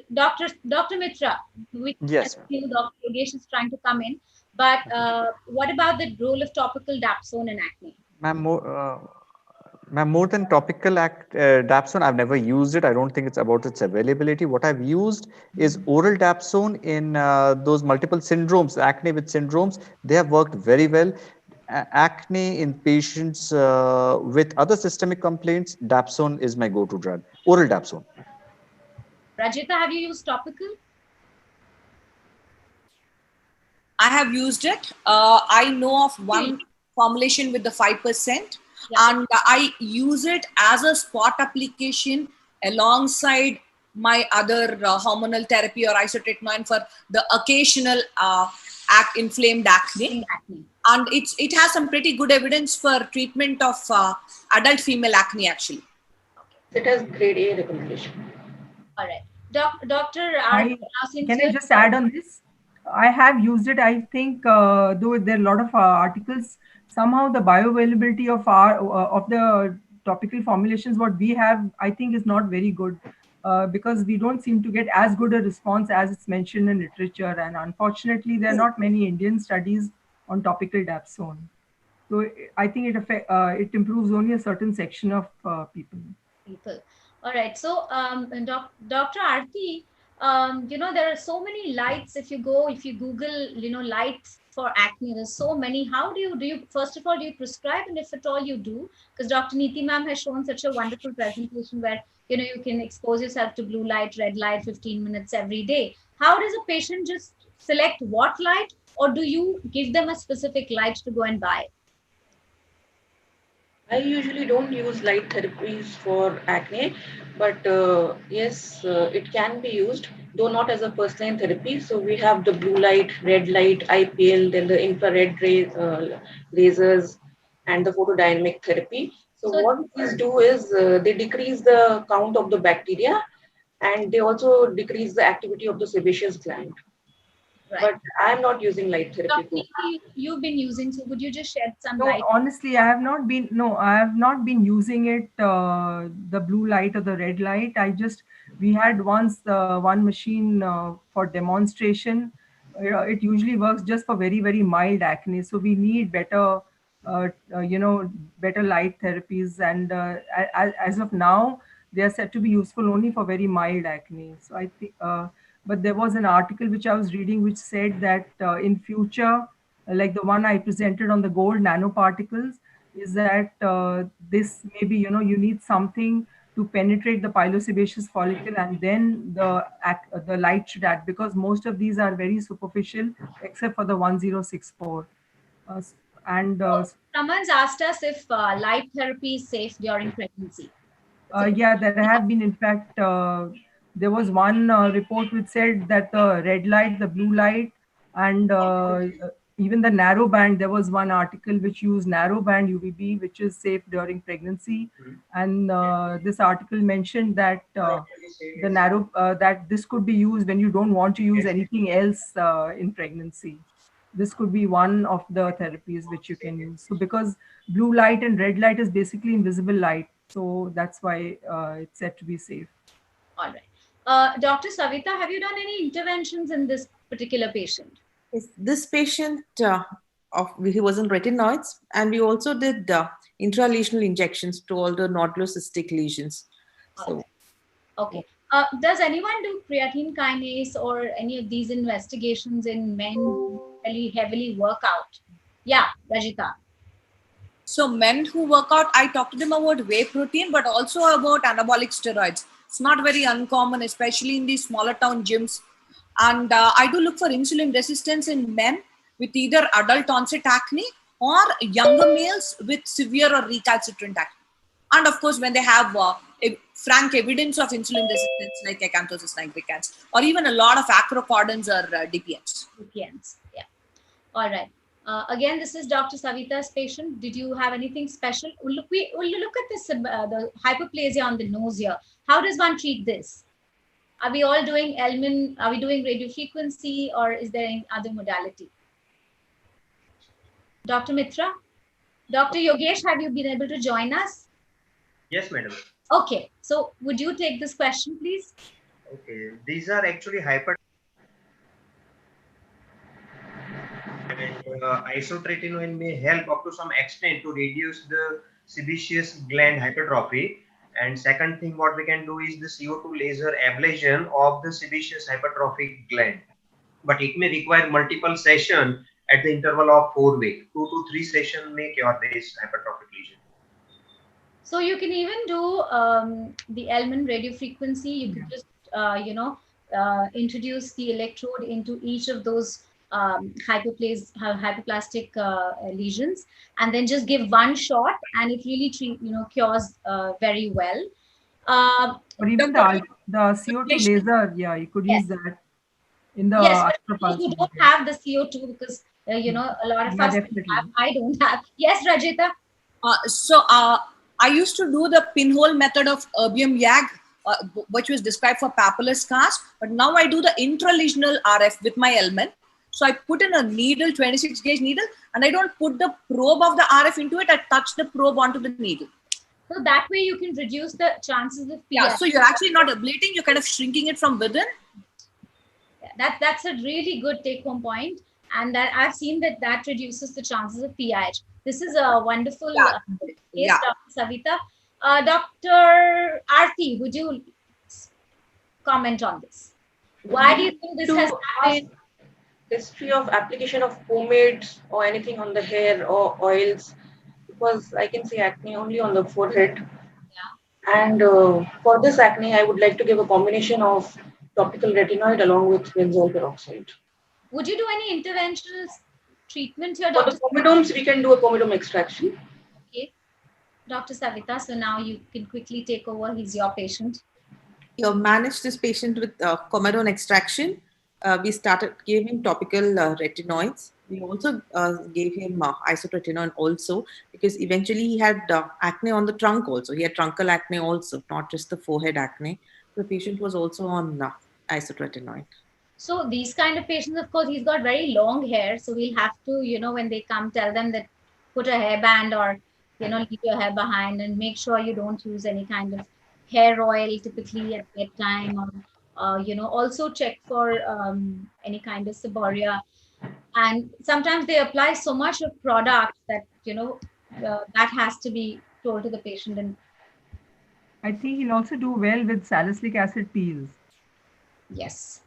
So because he's got a very oily skin. Even retinol peels. Retinol also the yellow peel would be a really good peel. Okay. Camera now.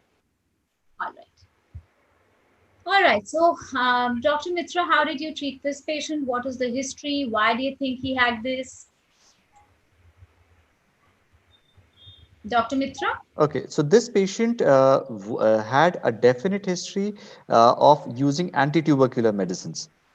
So after stopping the antitubercular medicines, the patient persisted to have these kind of lesions on his trunk. So we just gave him some time, the antitubercular therapy was over, and thereafter, so this is mostly a case of drug induced, but the lesions actually persisted despite after stopping the drug. So that was the history which was there. So we had to give him a course of oral antibiotics, doxycycline in this patient, topical medicines, and to be frank enough, the patient did not have a very satisfactory response to these lesions because most of them had developed into some kind of a hypertrophic scar, some pigmentations. Pigmentation was also already left in these lesions. But did you opt for chemical peels later on? Because he on very No, because of a couple of reasons, such extensive body surface area, and it wasn't on that cosmetic area as well. He had very few lesions on the face. It was predominantly these truncal lesions, specifically had developed after isoniazid.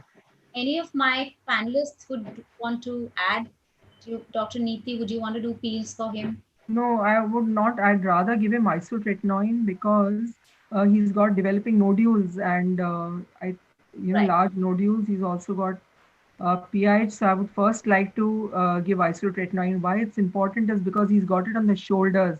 And in males, when they get lesions of shoulder, I don't know about the chest, the front, but they are very prone to getting keloids there. And it becomes very difficult to treat multiple keloids following acne. So I would like to get rid of these quickly. And then if there is PIH and he's bothered, then probably, but I would prefer TCA peels here because it's safer rather than giving just only salicylic acid for such a large body area. So what percentage of TCA would you be doing? I start with normally I would do a sequential peel, 20% salicylic acid, followed by I start with 15% and then go up to 25%. All right. And your in treatment intervals would be 3 weeks or 2 Yeah, weeks? 2 to 3 weeks. Generally in the back, Yeah, gets to 3 peel weeks. Yeah, along. yeah, or even All right. once a month. Yeah. Dr. Savita, would you want to comment on this patient? Yourself, I think. The same patient which we discussed previously with nodular acne on the face. So this is the same patient. We also gave into ILS in the back, and this patient, after some time, we also did salicylic acid peels for this patient. How would you approach a case of acne keloidalis nuclei? Any panelist? If there is no secondary infection at that point, my first choice is intralesional injection. For smaller lesions, if they are stable, I do, and they're resistant and patient is very symptomatic, I also do punch excision. Once I excise, I do not suture. I let it heal by secondary intention. Then general advice to the patient not to wear tight clothes, especially those with collars, which can cause friction, not to shave too close or trim the area where the lower part of the nape of the neck. General instructions. Yes, the shaving of the hairline is one important advice that actually helps. And the thing which has worked best for me is carbon dioxide laser, a plain CO2 laser under some infiltration, local anesthesia, and it works the best. Absolute pinpoint lesions, single session, and the patient is good enough. Even intralesional radiofrequency works well. If you don't have a CO2 laser, same way, you Yes. can just use the fine needle electrode and go intralesionally. That also works well, combined with the ILS. So does no one do cryotherapy anymore? It can cause a lot of depigmentation. So generally, I avoid cryotherapy for such. I still do the CO2 cryo slash, which I learned back in the day in 95, 96, but I still do that. Okay. I don't do any more liquid nitrogen. And I have to say that I really love it. It really helps in such cases, and typically in people who have a tendency for keloids. Okay, now there are lots of questions. Role of trifarotene, newer topical retinol. Is it available? No, not yet. Not yet. Not yet. It's going to be launched in 2022, hopefully first quarter, and it by Galderma, and it costs $500 for 45 grams. So it's competing with the vaccine right now, the COVID. Dr. Neeti, the question is for you: how to avoid post-phenolic peel scarring in nodulocystic acne, the role of black peel in active acne and post-acne scars. Okay, I'll take the phenol first. Phenol, it doesn't cause any scarring. In fact, it's surprising that it doesn't cause depigmentation also, which I would expect. Because it gets, when we are doing it for cysts, we are immediately neutralizing it with the betadine. So you don't get any scarring. I haven't seen even after so many years, not a single patient who's had scarring with the phenol.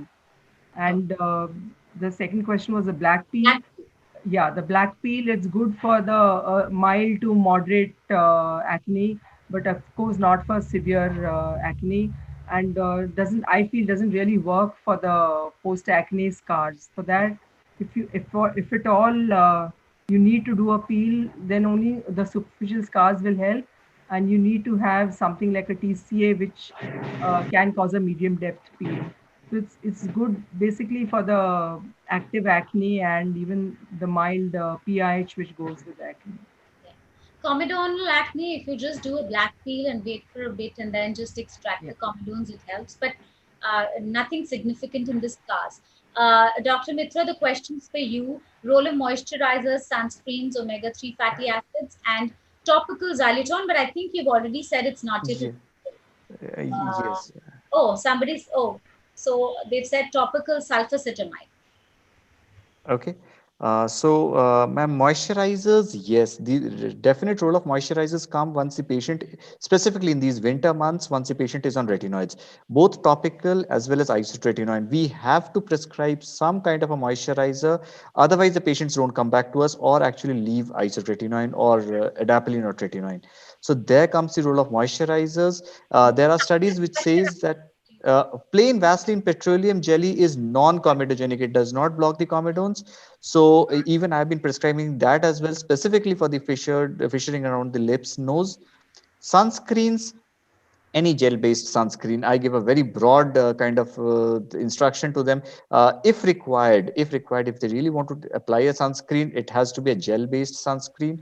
Omega-3 fatty acids, again, their role, yes, as an adjuvant therapy, but not as a primary therapy. And with Xylitol, yes, it is coming up as a leukotriene B4 levels actually go down, and this theoretically should help. Practically, I don't have any experience in this molecule. Can I say something about Xylitol? Definitely. Yes, Rajita. So Xylitol was actually manufactured way back in 1996, and a lot of controversies have happened. So a month supply roughly costs some $1,400 US. That's not there in India. All right. So I've been talking on advances in acne from 2014, and since then I've been talking about Xylitol. Good. Now this, I just picked this paper by Dr. Shamvarma and Dr. Ashik. So this, how do you manage, sometimes they come, cases of rosacea come to you and they say, we've got acne. Are you going to be, how do you treat this? Anyone can take it quickly. I don't know how much time we have, Dr. Dinesh. All right, any panelist? Dr. Yogesh? Basic line of treatment is azithromycin in pulse and isotretinoin for the longer time, as well as topically clindamycin and kozic acid as a combination. But the erythema is the main problem which they are facing to cure, which may require in later stage with IPL in vascular mode, which helps. Anything else for the erythema? I also like to use topical salicylic acid. Dr. Mitra, again, your patient.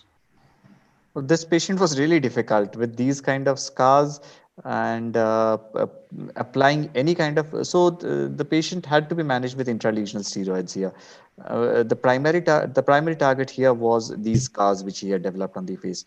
So intralesional steroids, then thereafter shifting him to isotretinoin. Have you tried using hyaluronidase along with intralesional steroids?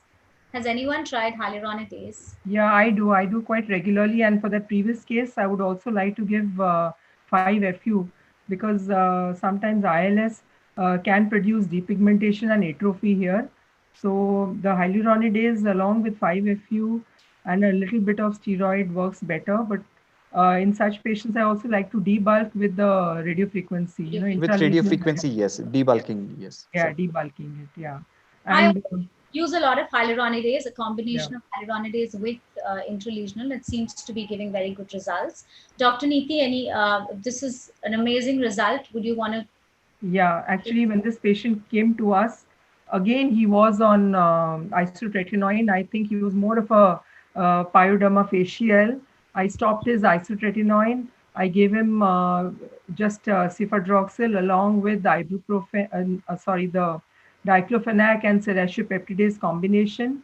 And this is what was there after 10 days, the middle picture. And then I started him on peels because now he had predominantly erythema. He did have a few cysts, which I did aspiration of the cysts with phenolization. And he gradually improved. The main thing here was because of the extreme, crusting and all the bad infection he had, we wanted to give a minimal scarring to him. And of course, in this patient, he had developed atrophic scars. Uh, we just did one PRP, not one, I think 3 PRPs. We did platelet-rich plasma for him, and he was planned for a fat transfer before the lockdown. So So this was just. when you do PRP, Dr. Ajit, do you do PRPs? Do you do PRP for acne scars? No, not usually. I'm not a standalone. Okay. So, Dr. Neeti, do you inject or do you do it with a microneedling device? No, I inject. I do the subcision and then inject with the PRP. And of course, if there is a little leftover, I could use it also with the microneedling, but I basically inject. Dr. Yogesh, what about you?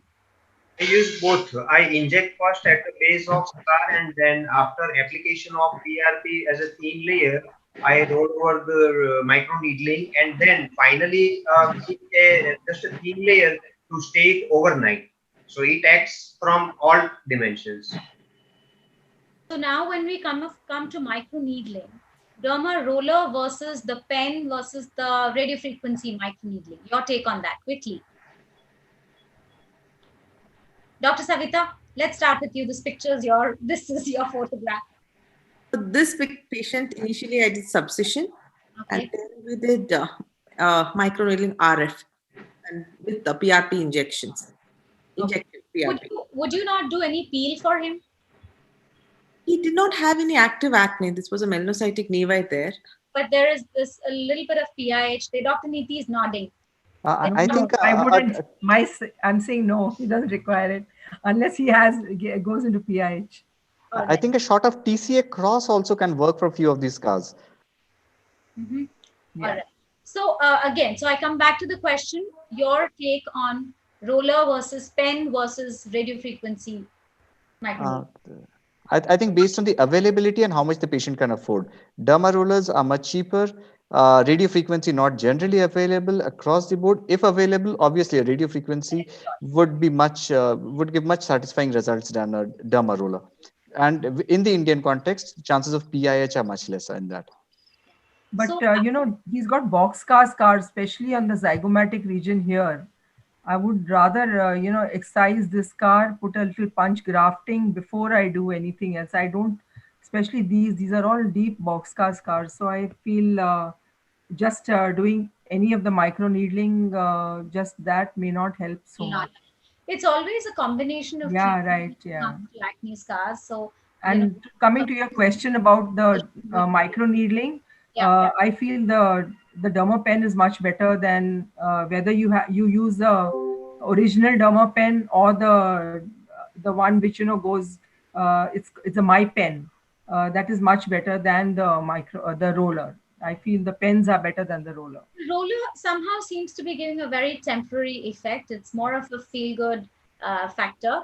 But I agree with you. If the patient has a budget, then pen is really good. Otherwise, of course, the RF needling is the best choice. Yeah, and here you can go much deeper. More, you can even go up to 3 mm, and you can also sort of vary the depth according to the scar. So I think it's if you have insulated needles, then you're much safer. Anyone on these kind of scars? Lot of ice pick scars, a few TCA cross would work for this. TCA cross combined with subcision. When patients just come with these dilated pore kind of things. Derma roller with PRP. MNRF. Dr. Neeti, this is for you. This is a patient who got TCA cross done somewhere. Yeah, She I had was just going to nothing. say that. She had very few ice pick scars. I couldn't find her old pictures. A very old, thing. I dug it out yesterday. Yeah. So she came to me like this with TCA cross. So I haven't had an experience. So, but you seem to be knowing, have seen a lot of cases. No, I've seen such cases that after TCA cross, they develop, though if I'm not the ones I did personally. Yeah. So you have to be very, very careful when you're doing TCA cross. It should be limited, pinpoint, and you should be very experienced. And what I find is usually what happens is when you have too many scars, everyone is doing all the scars at the same time. And when you do it at the same time, it does tend to spread. So you stretch the skin, you go deep inside, you wait for the frosting to occur, because when the frosting occurs, that means the acid is neutralized. If you don't get frosting, that means the acid is still active, and then it's obviously going to spill over. So there is a very particular technique of doing the TCA cross if you want to avoid side effects like these, and then this becomes very difficult to treat. And if you have a CO2 laser, then it's safer.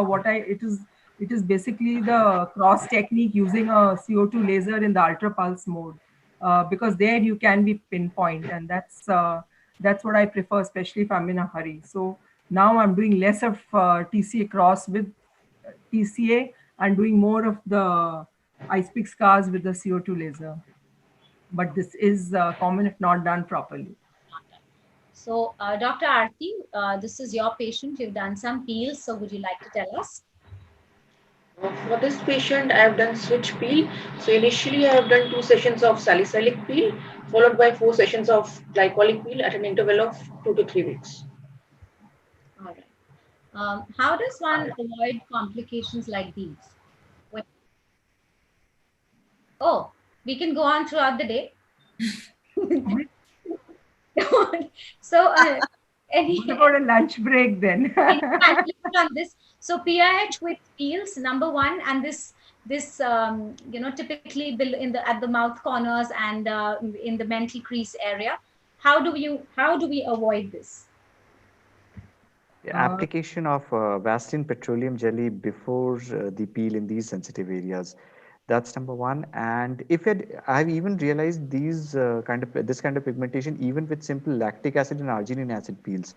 But believe me, they are very superficial and they fade off in about a month and a half. They generally fade away with some topical depigmenting agents. Priming the patient before the procedure is important to avoid pigmentation, and also helps in managing pigmentation if it develops post-procedure if the patient is primed adequately. We also have to look at the post-care and make sure they're not, trekking and going out in the sun and not peeling their skin, and these always using a lot of steam. So these kind of things will also aggravate the chances of PIH. So pre and post counseling is equally important. Even using scrubs, many of them use scrubs, and then swimming. Yeah. Immediately after the treatment. So I think we need to counsel that pre and post treatment counseling is extremely important.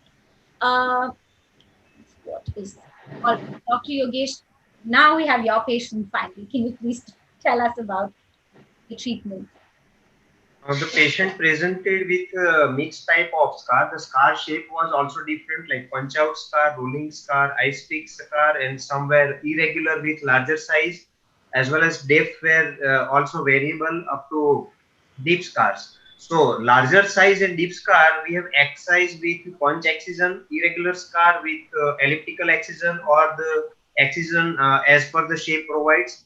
And then we have started micro needling with PRP, shouldering with CO2 with margins and some chemical pills. So it was a total treatment of about 5 to 6 months, and finally this was the result we could give to the patient. So how do you space your treatments? The first treatment was surgical excision. It was divided into 2 parts, 1 month apart.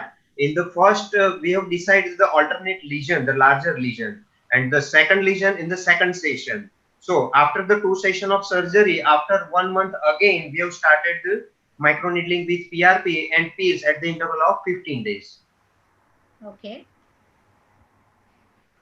So this is the same. I think it's an amazing result. Okay. Has anyone seen side effects like these? Not a very clear picture. Yeah. So this is basically micro needling RF, and you can see those squarish, that's PIH and dots in all these areas. And this was, I think, a non-insulated needle, 3 mm, and really high intensity. So that has caused this. Okay, Dr. Aarti. This patient has a lot of post-acne scars, and for him, we did a subcision followed by 4 cycles of ultrapulse CO2.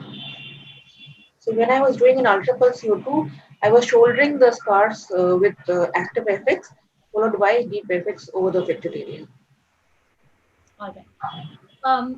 Can we prevent these scars? And first of all, which are the kind of patients who are likely to develop scars, and how do we reduce the intensity? I think Dr. Neeti had already spoken about it in her lecture, but we could just have a quick recap. Dr. Mitra? Okay. So once the patients actually develop these lesions, counseling is important. But I somehow feel people have a genetic predisposition for developing these kind of scars. Even with the best of our treatment in the initial phase also, they'll somehow land with these kind of scars. So a genetic predisposition is certainly there. Individuals need to avoid the pricking or any kind of that kind of an habit that needs to be broken down. And obviously, at the earliest stage, as early as possible, we start management, the better the results. Yeah. Dr. J. Yes. I talk to my patients about this word called scarers. It's a known entity, not very popular though. So people with X amount of acne don't always develop Y amount of scarring. So I tell them, and if I had this kind of a patient who has a few active acne but a lot of scarring, I'm going to put him on isotretinoin for 2 reasons. One, I want to make sure that whatever result I give lasts. And because even if you get one acne a month, at the end of 12 months, if you're a scarer, you might just have 12 new scars. At the end of 5 years, you're going to have 60 new scars possibly. So this is something that I tell my patients, and I don't hesitate to start them on isotretinoin, even if in other situations, for someone who's not a scarer, maybe I won't. Can I just give a tip here? Yes. Can? Yeah. See, if you want to know what sort of patients would scar, you ask them that when you get acne, how long does the erythema last? If the erythema lasts for a long time, they are going to be more prone to scarring. There are some patients who have severe acne, but if at the end of the treatment, they'll hardly have any scars. These are the patients who hardly have any erythema, or the erythema lasts for a short while. And there are some patients who have very few papules, but their papules last. Then even the erythema lasts after the papules have subsided. These are the patients prone to scarring. Second is males. Most of my severe scars are males who are either neglect treatment, or even those who do, they do have very severe scarring. And the third, which I think I showed you, I sent you, was some people just don't produce enough collagen. It's again maybe a genetic trait or whatever, and these are again people who land up with a lot of scarring.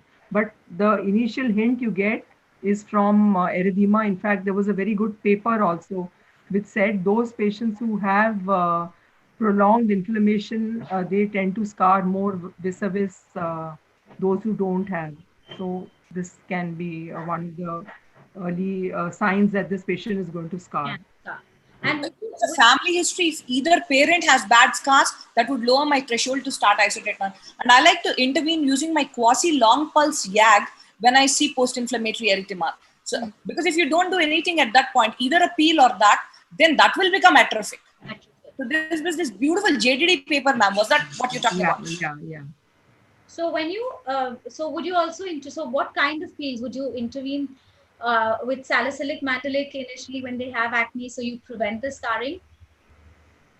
It would depend on the amount of erythema and the history. Many patients do give history of keloids. If they have keloids, my antenna is up. And as Rajita said, start isotretinoin because you don't want new lesions coming up. And these are the patients who do well with salicylic and mandelic because they are anti-inflammatory rather than giving a TCA or a glycolic. So I find that reducing inflammation does reduce the chances of The scarring. chances. That's why I use systemic anti-inflammatory agents. So And even antihistamines. You know, many of these patients also complain of pruritus. Surprisingly, we don't ask, but if you directly ask them, are you having itching? They'll say, yes, I am having itching. And they also do well with additional antihistamines. that reminded me that sometimes there is Demodex, and so and they complain of itching, and then it could mimic acne. So we need to rule that out as well. So coming to, okay, let me now look at the next question.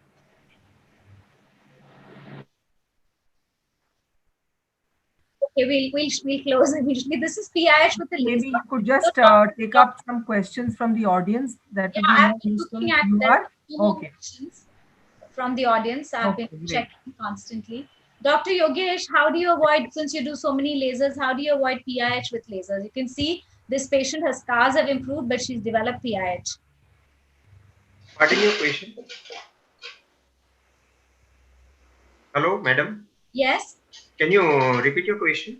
I said the patient has improved, the scars have improved, but there is a lot of PIH with the laser that has been done. So what are the typical specifications for, people who are using lasers for the first time, in terms of the pulse width and the energy? What tips would you give them? If we are using Q-switch NDR, then the pulse width should be wider and the fluence should be on the lower pole. That is the main strategy to reduce the complications like PIH in Q-switch NDR. If it is in MNRF, then the needle should be insulated one rather than non-insulated one, because main complication what we are getting is mainly from non-insulated needles. All right. The question from the audience, topical retinoid, does it work for dilated pores? Anyone? Yes, there has been, I think I've read 2 papers which said it did work, and topical retinoids. And you could also use actually, basically, dilated pores are more, many of them are just ice pick scars, which they had very mild acne, and now with aging and sagging skin, they appear as dilated pores. And even glycolic acid peels work. Though personally, I don't have experience with the micro Botox, that is also said to be useful for dilated pores. So microbotox does work, but it lasts only for about 2 to 3 months. We use it in the dilution. We first dilute the botulinum toxin in a 2.5 ml dilution, and then we take a 1:4, and then 1 centimeter apart intradermally. But very good results, but only lasts for about 2 to 3 months. So, so this will be the last slide. Otherwise, we could go on and on. And Dr. Neeti, you've done. Okay, I'm not going to say what you've done. Maybe you should tell the audience. Okay, well, this patient, he's the one I said, poor collagen makers. We had done micro needling, we had done fractional CO2. He just didn't seem to improve, and so then I did the fat transfer. And this is 2 months after the fat transfer. After all this, he started showing improvement. So there are a group of patients who would not form the collagen as you want them to, and they need some stimulus for that. They need a regenerative therapy. So PRP or a fat transfer would help much more. So when would you decide to do the fat transfer? Would you first start the patient on all the conventional acne scar therapies? No. It all depends on the, one is you have a type of called as a lipoatrophic scars where they have so much of volume loss. So volume loss is one place where I would definitely give a fat transfer. Or there are patients who, and even patients, especially males, if you see, they're scarring and the beard doesn't grow. And in such patients also, I find fat transfer helps in getting the hair growth. You can see he started to get hair growth. And in fact, we have done dermoscopy of acne scars, and we found that there were fewer hair follicles before treatment, and after treatment, they improved. So that is the advantage of the regenerative therapies. So one is lipoatrophic scars, and second is patients who don't, who would help with a filler. They also would improve with a fat transfer, but a filler is short acting, the fat transfer is little longer acting. And filler would be more expensive as well. Yeah, definitely. Yeah, fat is free. Do you repeat the fat transfer after 3 months or? No. I usually wait for 6 months and then repeat it. The only time when I would repeat after 3 months is, again, most of these males are very lean. They hardly have any fat. You try and harvest fat from the abdomen, from the thighs, and you hardly get much fat. So in only those patients, but otherwise not before 6 months. Okay. Okay, can I just pitch in with just one word regarding that patient which was managed earlier? We have tried in just a couple of patients. We have used platelet poor plasma. We just made it into a Biofilm. biofiller and just injected that. Yeah. And we've just got very early results, about 3 to 4 months. So we just don't know how much time will they last. It just gives that kind of a filling effect, and just is an autologous product, so it's pretty safe to use. Devdeep, it doesn't last because the patients we did before the lockdown are now coming back, and they're telling So me that it lasted for just about a month or to 6 weeks, and then it starts that's what going down. we also don't expect him to last much. Yeah. But it's a good technique otherwise. Yeah. Dr. Yogesh, quickly this, because then, I don't want this to be left out, and then we are going to say bye. These are post-acne erythema rather than post-acne scar, because it was immediately post-acne. We have started microneedling with PRP at interval of 15 days, and this is the result after four session of treatment. Only Very nice, very nice results. Yeah. Really nice results. Just one tip per panelist, and then we say bye. Dr. Neeti, we'll start with you. You want the tip for acne? Yeah. I would say etiological diagnosis is very important. Take a very good history, especially the first time, and you treat accordingly. And counseling. These are the two main things which, we should not just say, oh, you've got acne and start writing down the prescription. And many of them would have more than one etiology. Like if you have a female, she would not only maybe having polycystic ovarian syndrome, she may also be having iron deficiency and insulin resistance with the polycystic ovarian syndrome and a lot of stress. So I think etiological diagnosis is very important. Dr. Aarti? I think one should treat acne early to prevent development of scars. Rajita? Acne is a chronic disease and retinoids ought to be the mainstay. Unless you have a strong reason not to use a topical or a systemic one, do use one. Okay. Someone's asked you cyproterone acetate versus drospirenone in acne. So cyproterone is more effective because it comes in a combination of 35 micrograms ethinyl estradiol. Drospirenone is safer in terms of not causing weight gain, also less unfavorable metabolic effects. But if somebody is at a relatively higher risk for deep vein thrombosis, go for cyproterone still. So I think our first line should be drospirenone. And only in exceptional situations like a breakthrough bleed, in spite of taking it regularly, or a relatively higher risk of a DVT, go for cyproterone. Dr. Devdeep, your tip for the day. Okay, acne we see very frequently. So I would like to mention something for we as practitioners. I think we see acne very frequently. I think we should do much more research, and I think such discussions is the way out. In future, they should happen much more frequently, and it should be a part of certain such forums very frequently. Dr. Because Dinesh, a lot of research. you're hearing. I hope you're taking a note of that. So, Dr. Yogesh. Proper counseling remains the main part throughout the treatment, pre as well as post, in all patients. Thank you. Dr. Savita. In addition to what everyone has, sort of adequate dose of isotretinoin. Don't be stingy and give it for the adequate duration also. So a lot of times low dose, and then the patient does not respond when you're just doing 10 milligrams, and then blames it on the isotretinoin. So that's a very good point. So with that, I think we shall end. Otherwise, we can go on and on and on. This is such a huge topic and such an interesting topic. Thank you, my wonderful panelists, and you all have been amazing. I have also learned so much today. Thank you, Dr. Dinesh, and thank you, audience. With that, I pass this on to Dr. Dinesh. Thank you, Jayashree. You moderated so well. Unfortunately, we couldn't see you in live. The webinar, when it's replayed, you'll see me because my video is staying on Google. Yeah, right. I was logged on. Thank you very much, Yeah, we Dr. thank Dr. Dinesh and Dr. Raghu for having organized this and inviting us. It's been wonderful. Thank you, ma'am. Thank you, Dr. Jayashree. It was really wonderful. And yeah, can you hear me now? Is it okay? Can you hear So, Dinesh, we can't hear you. now? Yeah. Yeah, sorry, I just unplugged my headphones. So basically, thank you very much, Dr. Jayashree. It was a wonderfully conducted panel discussion, and you moderated very well.